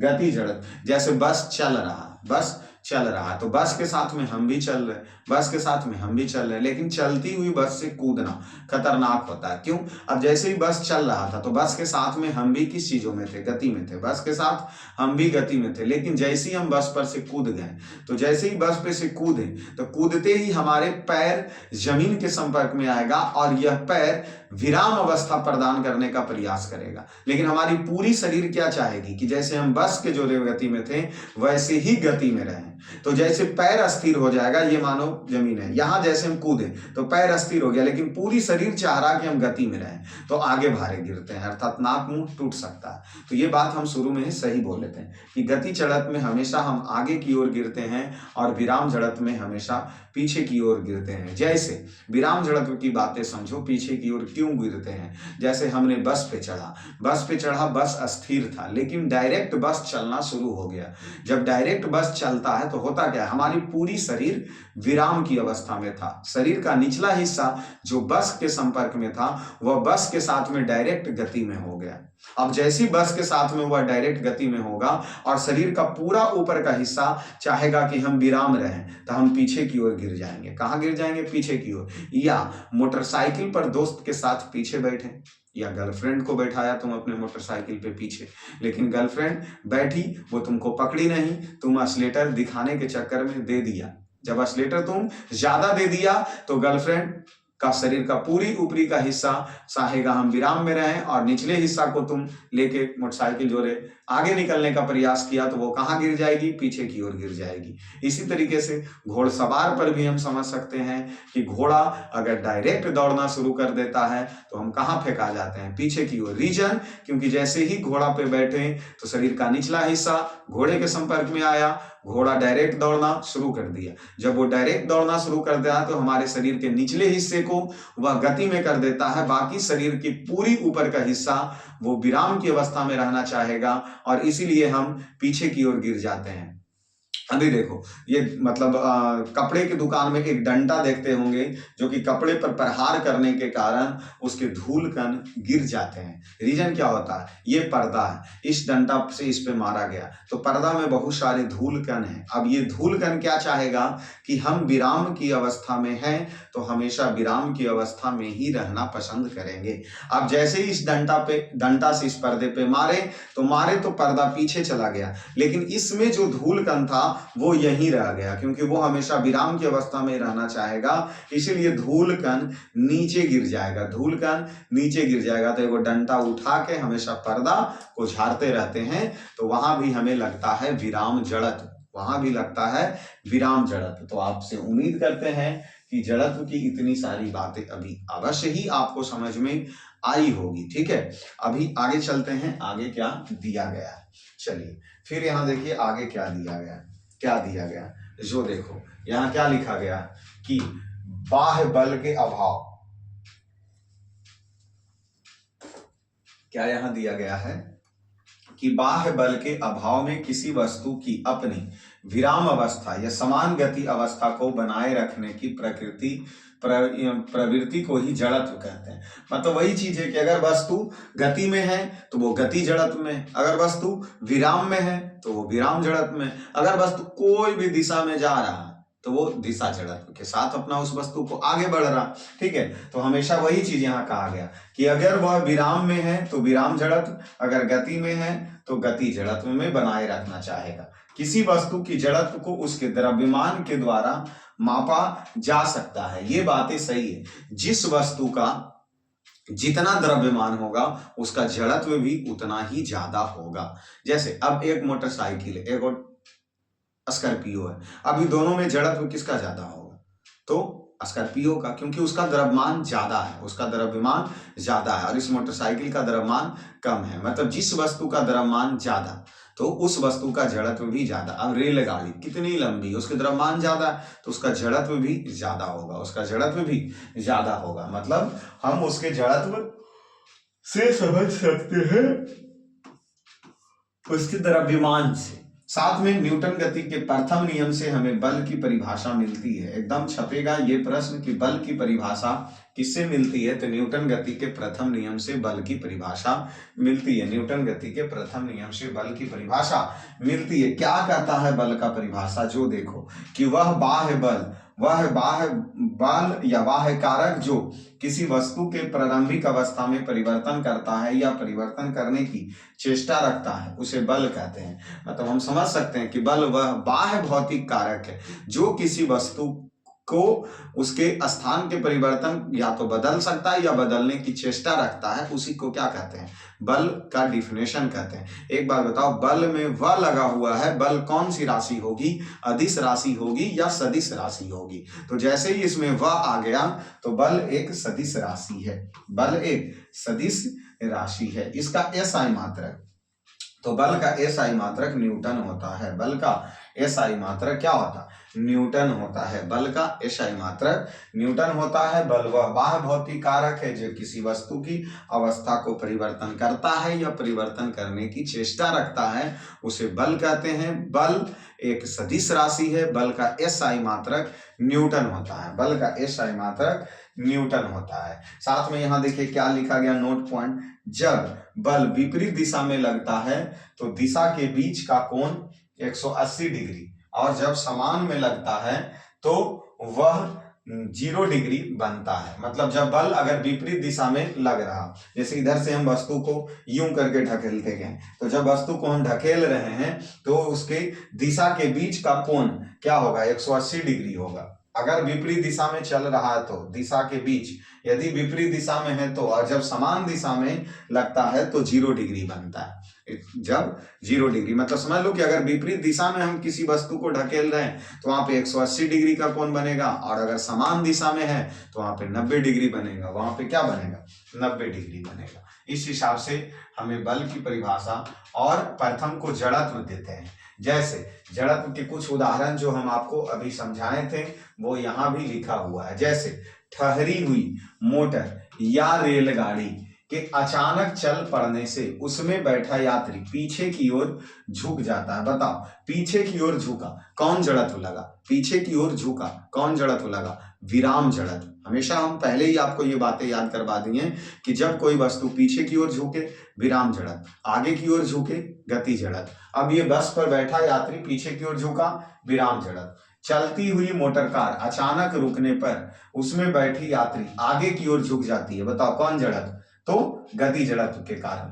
कंबल को हाथ से पकड़कर डंडे से पीटने पर धूल का झड़ना, ये कौन जड़त्व, विराम जड़त्व, क्योंकि धूल विराम में था और कपड़े को हमने गति में कर दिया। तो इस तरीके से ये जड़त्व का परिभाषा जड़त्व का एग्जाम्पल हो सकता है। फिर यहाँ देखिए संवेग दिया है, संवेग दिया है। देखो संवेग क्या कहता है कि किसी वस्तु के द्रव्यमान और वेग के गुणनफल को उस वस्तु का संवेग कहते हैं।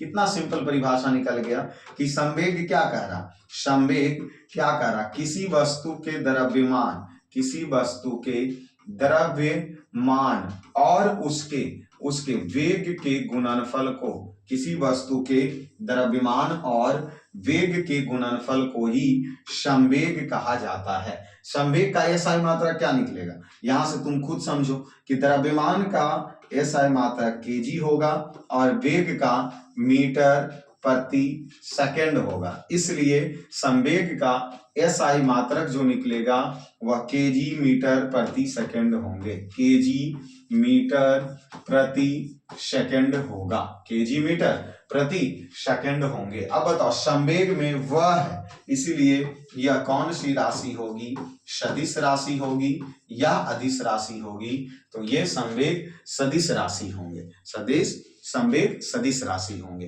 तो हम क्या बोल रहे हैं, वही चीज आप फिर से देख लीजिए कि किसी भी वस्तु के द्रव्यमान और वेग के गुणनफल को संवेग कहते हैं, किसी वस्तु के द्रव्यमान और वेग के गुणनफल को संवेग कहते हैं। संवेग हमेशा सदिश राशि होता है और P बराबर सूत्र होता है mv, और संवेग का SI मात्रक केजी मीटर प्रति सेकंड होता है, संवेग का SI मात्रक केजी मीटर प्रति सेकंड होते हैं। इस हिसाब से यहां हम संवेग को समझे, यहां हम किसको समझे, संवेग को समझे। ठीक है, चलो और आगे चलते हैं, और आगे चलते हैं जड़त्व के उदाहरण के आगे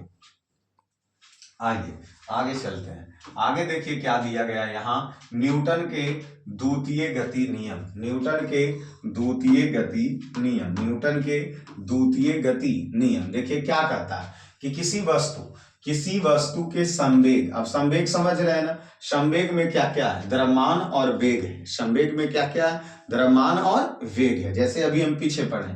तो किसी वस्तु के संवेग में परिवर्तन की दर उस वस्तु पर आरोपित बल के समानुपाती होता है, वह संवेग में परिवर्तन की दिशा में होता है। यदि आरोपित बल F है और बल की दिशा में उत्पन्न त्वरण A है तो वस्तु का द्रव्यमान m है, तो न्यूटन गति के दूसरे नियम के अनुसार F बराबर ma होगा, अर्थात न्यूटन के दूसरे गति नियम बल का व्यंजक प्राप्त करता है और F बराबर ma होता है। ये बातें सही है। देखो इसमें ज्यादा हमें कुछ याद रखना नहीं है। जैसे न्यूटन के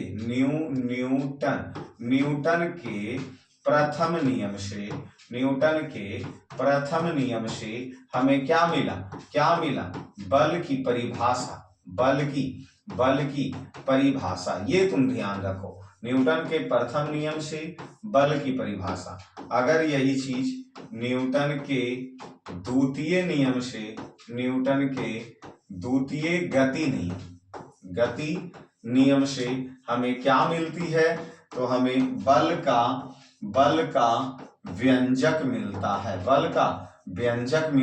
अर्थात F बराबर ma होता है, F बराबर ma हमें मिलता है। ठीक है, और बल का SI मात्रक न्यूटन भी होगा, और इस बल का SI मात्रक तो m से kg और त्वरण का मीटर प्रति सेकेंड स्क्वायर होंगे। तो बल का SI मात्रक न्यूटन भी होगा, बल का SI मात्रक kg मीटर प्रति सेकेंड स्क्वायर भी होंगे। ठीक है, जो कि यहाँ क्या दिया गया है, बस ये ध्यान रखो। तो किसी स्प्रिंग में बल का व्यंजक F बराबर KR होता है। बल का व्यंजक F बराबर क्या, जहां के बल का नियतांक है, केबल का नियतांक, इससे अभी तक के नहीं लिया है। ये प्रश्न देखते हैं, नीचे देखो क्या दिया, स्प्रिंग की लंबाई में एकांक वृद्धि होने पर इसमें उत्पन्न प्रत्यानयन बल की परिमाप स्प्रिंग का बल नियतांक कहलाता। मतलब ये स्प्रिंग का बल नियतांक क्या कहलाता, जब किसी स्प्रिंग को डायरेक्ट खींच देते हैं तो लम्हार देंगे तो वो सिकुड़ेगा थोड़ू, तो जब उसका नियतांक, अब एक उसकी सीमा होती है कि वो अपने पुनः स्थान में आता है, ज्यादा खींच देने पे वो अपनी पुनः स्थान में वापस नहीं आ पाता है। ठीक है ना, तो यही स्प्रिंग का एक नियतांक है। तो स्प्रिंग के बल का नियतांक k या n भागों में काट दिया जाए तो प्रत्येक भाग का बल नियतांक nk होगा। वो यहाँ पे एक सूत्र लिया गया है, स्प्रिंग बल में नियतांक F बराबर kx, जहाँ k एक नियतांक है और यही नियतांक को समझाने का यहाँ प्रयास किया गया। अगर उसको n भागों में काट देंगे तो nk हो जाएगा। प्रथम नियम दूसरे नियम के ही अंग थे, मतलब न्यूटन गति के प्रथम नियम दूसरे नियम के ही अंग थे, तभी तो न्यूटन गति के प्रथम नियम से हमें बल की परिभाषा मिली, और जबकि न्यूटन गति के दूसरे नियम से हमें बल की व्यंजक की प्राप्ति हुआ। ठीक है, चलो और आगे चलते हैं। तो अभी न्यूटन के ये थे दूसरे गति नियम, न्यूटन के दूसरे गति नियम। ये रहा न्यूटन के तीसरे गति नियम, और न्यूटन का तीसरा गति नियम क्या कहता है, जो देखो कि प्रत्येक क्रिया के बराबर विपरीत दिशा में प्रतिक्रिया होती है। प्रत्येक क्रिया के बराबर विपरीत प्रतिक्रिया, न्यूटन के तीसरे गति का नियम। ये सब तो क्लास 9th में ही हम पढ़े हैं। न्यूटन के प्रत्येक क्रिया के बराबर विपरीत प्रतिक्रिया। अब अगर हम किसी पर जैसा क्रिया करेंगे वो हमारे ऊपर वैसा ही प्रतिक्रिया देगा। अब इसमें देखिए क्या मिलता है, इसका एग्जाम्पल ही महत्वपूर्ण होता है। बंदूक से गोली चलाने पर चलाने वाले पीछे की ओर धक्का लगना। अब जैसे इसीलिए तो कंधे पर रख करके, मतलब इस तरीके से रख के गोली को चलाया जाता है। क्यों? क्योंकि जैसे ही उसकी नाल को हम दबाते हैं, मतलब उसको ट्रिगर को हम दबाते हैं, तो होता क्या है कि बंदूक गोली के ऊपर झटका देता है। तो जब गोली के ऊपर झटका देगा तो गोली तो आगे गया, लेकिन वह गोली भी बंदूक के ऊपर झटका देता है, इसीलिए बंदूक पीछे की ओर आता है। इसलिए उसको कंधा के सामने रख के चलाते हैं, ना कि मुंह के रख के सामने, क्योंकि अगर मुंह पे रख के सामने चलाएंगे तो बंदूक पीछे आएगा तो नाक के मुंह टूट जाएगा। इसलिए कंधा के सामने रख के चलाते हैं कि ताकि कंधा पे झटका लगे तो सह सके।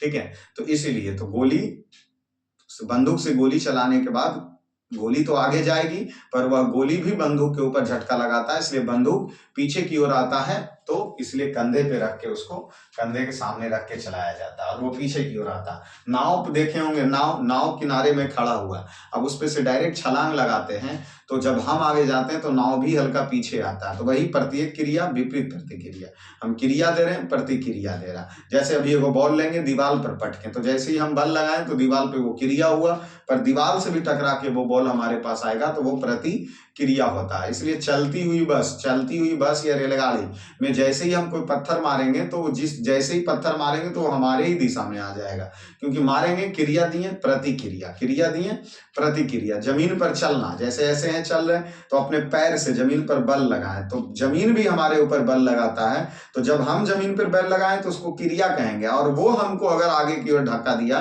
तो प्रतिक्रिया होगा। इसलिए क्रिया और प्रतिक्रिया, जब पहली वस्तु किसी दूसरी वस्तु पे बल लगाती है तो उसको क्रिया कहते हैं, लेकिन जैसे ही दूसरी वस्तु पहले वस्तु पर बल लगा दे उसे प्रतिक्रिया कहते हैं, उसे प्रतिक्रिया कहते हैं, उसे प्रतिक्रिया कहते हैं। तो वही चीज दिया है, नाव से किनारे पर कूदने पर नाव पीछे की ओर हट जाना, रॉकेट का उड़ान भरना, ये सब सभी न्यूटन गति के तृतीय नियम पर आधारित है, न्यूटन गति के तृतीय नियम पर आधारित है। ठीक है, चलो आगे चलो, आगे क्या दिया है आगे समझिए। यहां से टॉपिक चेंज, फिर से टॉपिक चेंज। रेखीय संवेग संरक्षण का सिद्धांत, रेखीय संवेग संरक्षण का सिद्धांत क्या कहता है? वही चीज टक्कर के पहले, टक्कर के समय और टक्कर के बाद, ये सभी का जो संरक्षण होता है वो आपस में बराबर होते हैं, उसी को तो संवेग संरक्षण का सिद्धांत कहते हैं। संवेग में क्या क्या मौजूद है? P बराबर mv, P बराबर mv, द्रव्यमान इंटू वेग, द्रव्यमान इंटू वेग। तो रेखीय संवेग संरक्षण क्या कहता है कि यदि कण के किसी समूह या निकाय पर कोई बाह्य बल नहीं लगता है, बात सही, अगर कोई भी कण पर अगर उसमें कोई बाह्य बल नहीं लगता है तो उस निकाय का कुल संवेग नियत रहता है। मतलब जाहिर सी बात है कि इसका P परिवर्तन ही नहीं होगा जब तक इस पर कोई बाहरी बल ना लगेगा। अब बाहरी बल नहीं लगेगा तो उसका निकाय में कोई परिवर्तन नहीं होता। अब जब परिवर्तन नहीं होगा तो टक्कर के पहले और बाद का संवेग आपस में क्या होते हैं? बराबर होते हैं। मतलब कि जैसे ये समझाने का इसमें प्रयास किया गया है, थोड़ा 2 मिनट समय दीजिए, समझ जाइएगा। जैसे ये m1 वस्तु है जो इस वेग u1 वेग से गतिशील है, ये m2 वस्तु है जो भी u2 वेग से गतिशील है, मतलब एकदम संवेग में, क्योंकि द्रव्यमान इंटू इसमें वेग है। संवेग का मतलब क्या हो रहा है? द्रव्यमान इंटू वेग है, तो ये चल रहा। अगर यह वस्तु आपस में m1 और m2 अगर आपस में टकराती है तो टकराने के बाद ये हो गया टक्कर से पहले, ये पहले की स्थिति हो गई, आराम से दोनों वस्तु अपने गति में चल रहा था। यहाँ पे क्या हो गया? टक्कर के ये समय हो गया, ये टक्कर के समय हो गया कि एकदम पीछे वाला ज्यादा गति से चल के अगला के नजदीक सट गया। ठीक है, और उसके बाद जैसे ही सट जाएगा तो mv इसको झटका देगा, किसको?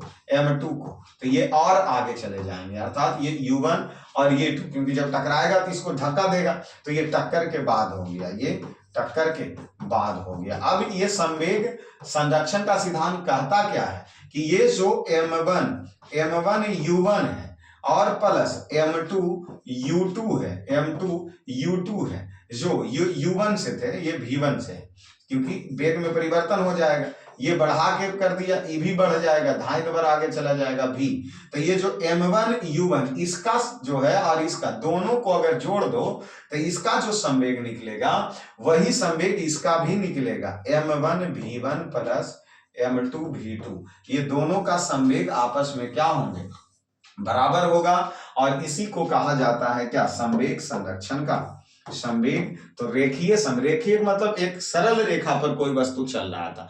जैसे आप कल्पना करो ना कि हम चल रहे हैं, हमारे आगे एक लड़का और चल रहा है, तो वो कुछ गति से चल रहा है, हम भी कुछ गति से चल रहे हैं, तो दोनों आराम से चल रहे हैं, तो इस समय हमारा दोनों का संवेग कुछ तो होगा।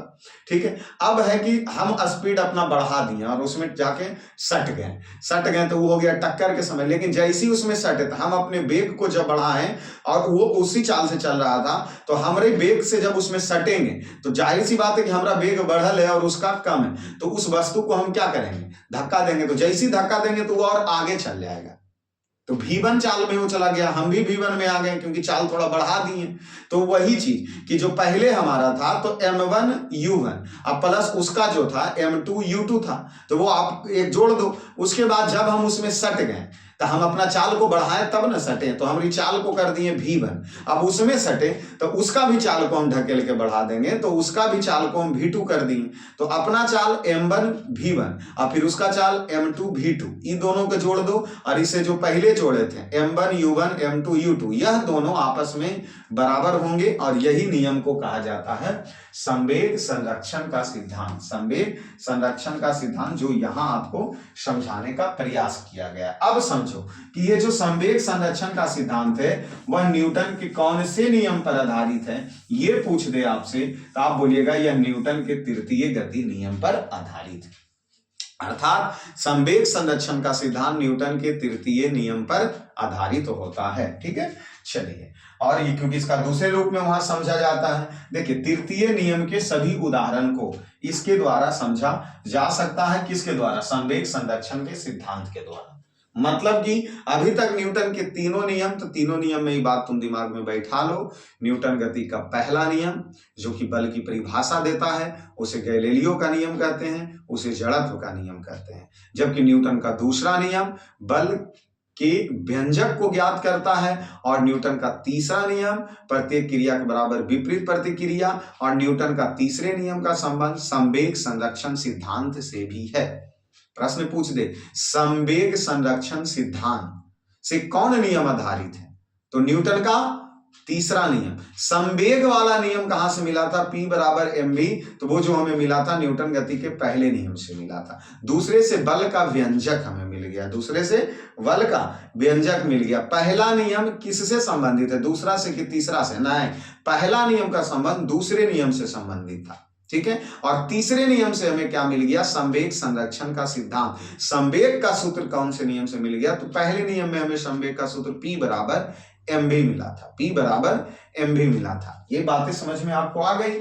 चलिए, तो यहां हो गया क्या? संवेग संरक्षण का सिद्धांत, संवेग संरक्षण का सिद्धांत। चलिए, ये देखिए टक्कर तीन प्रकार के होता है। अभी देखो जैसे कि हम टकरा रहे थे अभी वस्तु में, हम कुछ चाल से चल रहे थे, उसको कुछ चाल से भेजे थे। अब यहां कह रहा टक्कर तीन प्रकार के होगा, समझना कैसे? प्रत्यास्थ टक्कर। अब देखिए क्या लिखा? प्रत्यारथ टक्कर, प्रत्यारथ टक्कर। देखो प्रत्यारथ टक्कर क्या कह रहा कि एक टक्कर में पिंड जिस वेग से टकराता है उसी वेग से वापस लौटता है। दूसरा इसमें क्या कह रहा? इसमें गतिज ऊर्जा एवं संवेग संरक्षित रहता है और प्रत्यारथ गुणांक E का मान 1 होता है। बात को गौर से समझना। इसमें क्या कहा कि इस समय पिंड जिस वेग से टकराता है उसी वेग से वापस लौट जाती है। मतलब कि अगर जैसे हम एक बॉल को दीवार पर कस के मारे, तो मानो कि 2 किलोमीटर प्रति घंटा की रफ्तार से अगर दीवार पे मारे और वो 2 किलोमीटर प्रति घंटा से ही वापस आ जाए, तो उस टक्कर को हम क्या कहेंगे? ये कह रहा, उस टक्कर को क्या कहेंगे? तो उस टक्कर को हम क्या कहेंगे? प्रत्यारथ टक्कर कहेंगे। कि जिस वेग से हम वस्तु को फेंकें उसी वेग से वह वापस आ जाए। जैसे तब ना वहां पे संवेग क्या मिला? संवेग, इसमें गतिज ऊर्जा, संवेग, गतिज ऊर्जा एवं संवेग संरक्षित रहता। गतिज ऊर्जा अभी उसमें जितना उसको फेंके उतना में ही वो वापस आया, तो उसका गतिज ऊर्जा और संवेग सब संरक्षित रहेगा। तो उसका जो प्रत्यास्थ गुणांक का मान होगा वह कितना होता? 1 होता है। मतलब बराबर 1 आ जाएंगे। प्रत्यास्थ गुणांक का मान कितना आ जाएगा? 1 आ जाएगा। अगर वस्तु को हम जितने रफ्तार से फेंकें और टकरा के जितने रफ्तार से हमारे पास वापस आ जाए, उसका प्रत्यास्थ गुणांक वहां पर क्या निकल गया? 1 निकल गया। प्रत्यास्थ गुणांक वहां पर क्या निकल गए? 1 निकल गए। अब क्या कहता? अप्रत्यारथ टक्कर। प्रत्यारथ टक्कर था। अप्रत्यारथ टक्कर क्या कहता है? कि इसमें पिंड जिस वेग से टकराता है उससे कम वेग से वापस आता है। अब बात को समझो, अगर जिस वेग से हम भेजें उसी वेग से वापस आ जाए, प्रत्यारथ टक्कर। लेकिन जिस वेग से हम भेजें और थोड़ा सा स्लो आए, जैसे अगर हम गेंद को जमीन पर पटकते हैं तो जिस वेग से फेंकते हैं उसी वेग से वो ढाई वापस आ जाता। प्लास्टिक का गेंद नहीं, चलो रबड़ का गेंद थोड़ा सा वो जंप करता है तो प्रत्यावर्त टक्कर में गया आया, जितना से भेजे उतना ही आया। प्रत्यावर्त गुणांक क्या हो जाएगा उसका? प्रत्यावर्त गुणांक क्या हो जाएगा? 1 हो जाएगा। लेकिन अभी हम भेज रहे हैं ज्यादा से और आ रहा है कम से, अब प्रत्यावर्त टक्कर यही होगा कि भेजे ज्यादा आया कम, आया कम, अप्रत्यावर्त टक्कर। इसमें गतिज ऊर्जा संरक्षित नहीं रहता। कैसे रहेगा? हम भेज रहे थे ज्यादा गति से, आया कम गति से, तो गतिज ऊर्जा में परिवर्तन हो गया। प्रत्यावर्त टक्कर में क्या हुआ? जितना गति से भेजे उतना ही गति से वो वापस आ गया, तो वहां पर गतिज ऊर्जा और संवेग संरक्षित रह गया। अप्रत्यावर्त टक्कर में भेजे ज्यादा से आया कम, गतिज ऊर्जा संरक्षित नहीं रहा, गतिज ऊर्जा संरक्षित नहीं रहा। यहां संवेग संरक्षित रह गया, अर्थात अप्रत्यावर्त टक्कर में संवेग संरक्षित रह जाएंगे। साथ में प्रत्यावर्त गुणांक का जो मान होगा वह 1 से कम हो जाएगा, वो अप्रत्यावर्त टक्कर हो गया। सोचना क्या, सिंपल सी चीज है, कल्पना कीजिए, दिमाग में सेटअप कर लीजिए। प्रत्यावर्त टक्कर में वस्तु को जितना गति से भेजे उतना सिद्धांतवर वापस आ जाएगा, गतिज ऊर्जा संवेग ये सब सभी संरक्षित रहेंगे। प्रत्यावर्त गुणांक का मान 1 होगा। अप्रत्यावर्त टक्कर में भेज रहे हैं ज्यादा से वस्तु को, आ रहा है कम, अप्रत्यावर्त टक्कर कहलाया। उसमें गतिज ऊर्जा संरक्षित नहीं रहा अप्रत्यावर्त टक्कर में, जबकि संवेग उसका संरक्षित रह गया। साथ में अप्रत्यावर्त गुणांक में मान उसका 1 से कम हो जाता है। ठीक है, उसके बाद क्या है? पूर्णतः अप्रत्यावर्त टक्कर। अब इसमें क्या होगा कि इस पिंड में टक्कर के बाद एक दूसरे से चिपक जाता है और एक ही वेग से चलने लगता है। अभी बताओ, ये आगे एक वस्तु था, पीछे, अब इसमें हम टक्कर दे दी तो चिपक गया और उसको भी लेके चलना शुरू कर देता है। जैसे अब चलती हुई बस में वो कागज आगे चिपक जाए तो कागज को भी लेकर के चलना शुरू कर दिया, उसको क्या कहें? पूर्णतः अप्रत्यावर्त टक्कर। इसमें वो अपने वेग में उसको भी समेट लिया। इसमें काइनेटिक एनर्जी संरक्षित नहीं रहता। कैसे रहेगा? गतिज ऊर्जा चल, वो अगला वस्तु चल कम रहा था, ये लपेटा तो उसको बढ़ा दिया, अर्थात गतिज ऊर्जा को बढ़ा दिया। अप्रत्यावर्त टक्कर में गतिज ऊर्जा को कम कर रहा था, जबकि पूर्णतः अप्रत्यावर्त टक्कर में अगला वस्तु, जो पिछला वस्तु तेजी से आया तो अगला को जो साथे लेकर के चला गया, वहां गतिज ऊर्जा का मान बढ़ गया, लेकिन संवेग संरक्षित रहता है। मतलब ये बातें तो तय है कि टक्कर कोई भी हो, प्रत्यावर्त टक्कर हो, अप्रत्यावर्त टक्कर हो या पूर्णतः अप्रत्यावर्त टक्कर हो, इन तीनों परिस्थिति में जो संवेग संरक्षित रहता है। अब इसमें क्या होगा? इसका प्रत्यावर्त गुणांक का मान 0 हो गया, प्रत्यावर्त गुणांक का मान 0 हो गया। उम्मीद आपसे रखते हैं ये अवश्य ही समझ में आया होगा। इसको फिर भी हम 1 मिनट का समय लेके पुनः समझाने का प्रयास करते हैं। टक्कर 3 प्रकार के, प्रत्यावर्त टक्कर। अब प्रत्यावर्त टक्कर में हुआ क्या कि हम वस्तु को जिस वेग से पिंड में, मतलब इस टक्कर में पिंड जिस वेग से टकराता है उसी वेग से वापस आता है, टकराता है उसी वेग से वापस लौटता है। मतलब हम जितना रफ्तार से वस्तु को फेंकें उतना ही रफ्तार से वो हमारे पास वापस आ गया। प्रत्यावर्त टक्कर। प्रत्यावर्त टक्कर में गतिज ऊर्जा, संवेग संरक्षण संरक्षित रहता है, इसीलिए प्रत्यावर्त गुणांक का मान 1 होता है। अप्रत्यावर्त टक्कर में जिस रफ्तार से वस्तु को हम टकराएं उससे कम रफ्तार से वह वापस आया, अप्रत्यावर्त गुणांक कहला गया। उसमें गतिज ऊर्जा संरक्षित नहीं रहती है और संवेग संरक्षित रहता है। इसमें प्रत्यावर्त गुणांक का मान 1 से कम होता है। पूर्णतः अप्रत्यावर्त टक्कर में एक वस्तु आगे चल रहा था, पीछे वाले वस्तु जब अपना वेग बढ़ाया, आगे वाला उसमें चिपक के चलना शुरू कर दिया। पूर्णतः अप्रत्यावर्त टक्कर। इस परिस्थिति में गतिज ऊर्जा का मान बढ़ जाएगा, संवेग संरक्षित रहेंगे और इसका प्रत्यावर्त गुणांक का मान 0 हो जाएगा। और यह 3 प्रकार के टक्कर हमारे लुसेंट में समझाया गया है। ठीक है, समझाया गया। चलिए और आगे चलते हैं। यहां आवेग समझिए, यहां क्या दिया है? आवेग। क्या दिया है? आवेग। जैसे संवेग में हम क्या समझ रहे थे कि द्रव्यमान और उसके वेग को गुणनफल को संवेग कहा गया।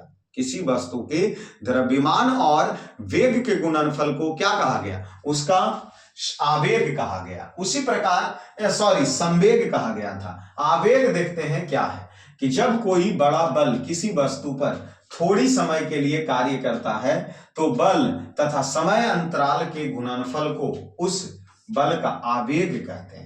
एक बात समझो, जैसे हम यहां गौर करना, संवेग क्या लिखे थे, संवेग द्रव्यमान और वेग के गुणनफल को संवेग कह दिए थे, अर्थात P बराबर mv निकल गया। लेकिन आवेग क्या कह रहा है कि आवेग बल पर कुछ समय के लिए समय अंतराल लगाओ, मतलब कि ये वही कहा कि कोई भी बड़ा बल किसी वस्तु पर थोड़ी समय के लिए कार्य करता है तो उसे बल तथा समय अंतराल के, तो ये आवेग हो गया, बल और समय अंतराल के गुणनफल को क्या कह दिए, आवेग कह दिए। आवेग में तुम देखो वह है या नहीं है, तो वह है, इसलिए यह कौन राशि हो गई, सदिश राशि हो गई। इसका SI मात्रक क्या होगा, तो अब परिभाषा से ही तुम पकड़ो कि बल है तो बल का SI मात्रक तो बल और समय का अंतर के गुणनफल है, तो बल का न्यूटन और समय का सेकेंड, अर्थात आवेग का SI मात्रक न्यूटन सेकेंड हो जाएगा। अब बताओ इसमें दिशा क्या होगी कि जिस दिशा में हम बल लगाएंगे उसी दिशा में इसका आवेग भी होगा, तो यह हमेशा बल की दिशा में होता है, आवेग। ठीक है, अभी यहां घर्षण बल हमेशा प्रयुक्त बलों का विरुद्ध कार्य करता है। अच्छा ये चलिए नीचे जाएगा। अच्छा, घर्षण बल हमेशा प्रयुक्त बल के विरुद्ध। अब जाहिर सी बात है कि इसमें आवेग में हम किसी वस्तु पर बल लगा रहे थे तो घर्षण वो रगड़ के चलेगा ना, तो घर्षण बल के विरुद्ध ही चलता, घर्षण बल के क्या चलता, विरुद्ध ही चलता। तो ये हमारा आवेग हो गया, बल इंटू समय अंतराल, बल इंटू समय अंतराल के गुणनफल को आवेग कह दिए। आवेग भी सदिश राशि है, आवेग भी सदिश राशि है। ठीक है, जैसे संवेग था। अब चलिए, अब यहां पॉइंट्स क्या लिया है, बल इसमें दो प्रकार यहां बांटा गया है, एक अभिकेंद्री बल, दूसरा अपकेंद्री बल। अभिकेंद्री बल, अपकेंद्री बल। अभिकेंद्री बल किसको कहेंगे वो देखो, कहा जा रहा कि जब कोई वस्तु किसी वृत्ताकार मार्ग पर चलता है उस समय उस पर एक बल वृत्त के केंद्र की ओर कार्य करता है, इस बल को अभिकेंद्री बल कहते हैं। जैसे यहां हम एक वस्तु को लिए, यह वस्तु वृत्ताकार पथ पर घूम रहा था, लेकिन ये घूमने के दौरान इस केंद्र की ओर एक बल लग रहा था, उसी बल को हम सब कौन सा बल कह दिए, अभिकेंद्री बल। नाम तुम पढ़ो, ऐसा लगेगा कि केंद्र की ओर ही बल लग रहा, अभिकेंद्री बल कहते हैं इसे। ठीक है, अब अपकेंद्री बल को समझो कि जब कोई वस्तु वृत्ताकार पथ पर घूम रहा है तो इसमें केंद्र के बाहर एक बल लगेगा, जिसे विपरीत दिशा में, मतलब इस केंद्र के विपरीत दिशा में, मतलब ये वस्तु बाहर की ओर एक बल लगाएगी, जो वस्तु इस पर क्या हो रहा था, घूम रही थी, जो वस्तु इस पर घूम रहा था, यह केंद्र के विपरीत दिशा में जो बल लग रहा है, इस बल को अपकेंद्रीय बल कहते हैं, अपकेंद्रीय बल कहते हैं। मतलब दिमाग में बैठा लो कि जब वस्तु को तुम वृत्ताकार पथ पर घुमाओगे तो दो प्रकार के बल का अनुभव करोगे, एक बल जो केंद्र की ओर लगेगा उसे अभिकेंद्रीय बल, दूसरा बल जो केंद्र से बाहर की ओर लगेगा उसे अपकेंद्रीय बल कहेंगे, उसे अपकेंद्रीय बल कहेंगे। यही चीजें यहाँ क्या लिखा है इसको तो देख लिए। इस बल का अभाव में वस्तु वृत्ताकार मार्ग पर नहीं चलता है। जाहिर बात, अगर कोई वस्तु को वृत्ताकार मार्ग पर चलना है तो अभिकेंद्रीय बल उसमें लगाना होगा। यदि कोई m द्रव्यमान का पिंड v चाल से r त्रिज्या के वृत्तीय मार्ग पर चल रहा है तो उसे कार्यकारी वृत्त के केंद्र की ओर आवश्यक अभिकेंद्रीय बल क्या लगेगा? F बराबर उस वस्तु का ये द्रव्यमान हो गया, ये उसकी वेग हो गई, तो F बराबर mv² बटा उसका त्रिज्या r। ये निकलेगा कौन सा बल? अभिकेंद्रीय बल, क्योंकि केंद्र की ओर कितना बल लगा तो उस वस्तु का द्रव्यमान कितना था, उस वस्तु का वेग कितना था और इसकी त्रिज्या कितनी थी। अभिकेंद्रीय बल यही लगता है, जो केंद्र की ओर बल लगता है। ठीक है, साथ में अपकेंद्रीय बल देखो, अपकेंद्रीय बल देखिए, अजड़त्वीय फ्रेम में न्यूटन के नियमों का लागू करने के लिए कुछ ऐसे बलों का कल्पना करनी होती है जिन्हें परिवेश में किसी पिंड से संबंधित नहीं किया जा सकता। ये बल उद्यम बल या जड़त्वीय बल कहलाते हैं। अपकेंद्रीय बल एक ऐसी जड़त्वीय बल है, यहां से समझना, अपकेंद्रीय बल एक ऐसी जड़त्वीय बल है, उद्यम बल है, इसकी दिशा अभिकेंद्रीय बल के विपरीत दिशा में होती है। अर्थात अभिकेंद्रीय बल केंद्र की ओर था, यह केंद्र के विपरीत दिशा में होगा। जैसे कपड़ा सुखाने वाले मशीन देखते हैं क्या होता है, कपड़ा घुमाता है अंदर में, कपड़ा वाला मशीन जो वॉशिंग मशीन आता है उसमें कपड़ा जिसमें डाले तो वो तेजी से घुमाया तो उसको बाहर की ओर फेंकेगा। तो जब कोई वस्तु को केंद्र मतलब वृत्ताकार पथ पे घुमाए और अगर वो बाहर की ओर फेंके तो तुम्हारे दिमाग में इमेज क्या बनना चाहिए? कौन सा बल? अपकेंद्रीय बल। अपकेंद्रीय, अभिकेंद्रीय बल में केंद्र की ओर झुकेगा, अभिकेंद्रीय बल में कहां जाएगा? केंद्र की ओर जाएगा। ठीक है, और अपकेंद्रीय बल कपड़ा सुखाने वाले मशीन, दूध से मक्खन निकालने की मशीन, जैसे दूध में पेरते हैं तो मक्खन बाहर निकलता है ना, तो दूध में मक्खन पेरने वाले मशीन, ये सब सभी अपकेंद्रीय बल पर कार्य करेंगे, अपकेंद्रीय बल पर कार्य करेगा। तो ये था अभिकेंद्रीय बल, अपकेंद्रीय बल। ठीक है, चलिए उसके बाद यहाँ एगो नोट पॉइंट लिखा गया है। क्या लिखा गया देख लीजिए, वृत्तीय पथ पर गतिमान वस्तु पर कार्य करने वाले अभिकेंद्रीय बल की प्रतिक्रिया होती है। जैसे अभिकेंद्रीय बल का उदाहरण क्या हो जाएगा? मौत के कुआं।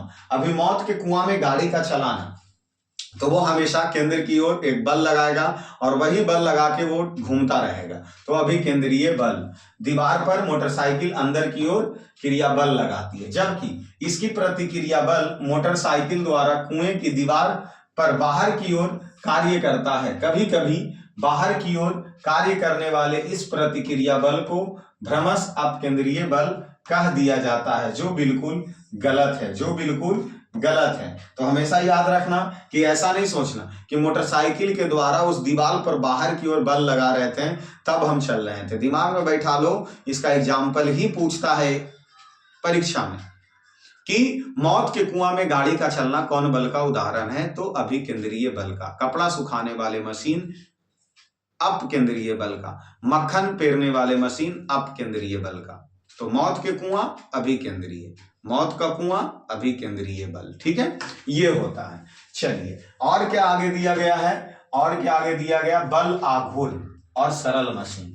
उसके बाद उत्तोलक के सिद्धांत, गुरुत्वीय संतुलन, अस्थाई संतुलन, घर्षण। चलिए अभी आधे घंटे का क्लास और रह गया, आधे घंटे का क्लास और आधा घंटा से अभी ज्यादा चलेगा। कोई बात नहीं, आगे हम इसके बाद यहां से चलेंगे बल आघूर्ण, क्योंकि अभी 6 बज चुके हैं। वैसे क्लास हुआ कितना देर रिकॉर्ड जो देख लिया जाए, 1:41। अच्छा, मतलब कहने का मतलब जो सुबह 4 बजे, तो 4:15 के आसपास में क्लास शुरू हुआ था, 4:15 4:16 के आसपास, इसी वजह से 15-20 मिनट का ये खुराकी रह गया। ठीक है, फिर भी चलो कोई बात नहीं, अभी इससे भी ज्यादा लंबे क्लास लेंगे तभी जाके हमारा लूसेंट कंप्लीट हो सकता है, अन्यथा कंप्लीट नहीं होगा।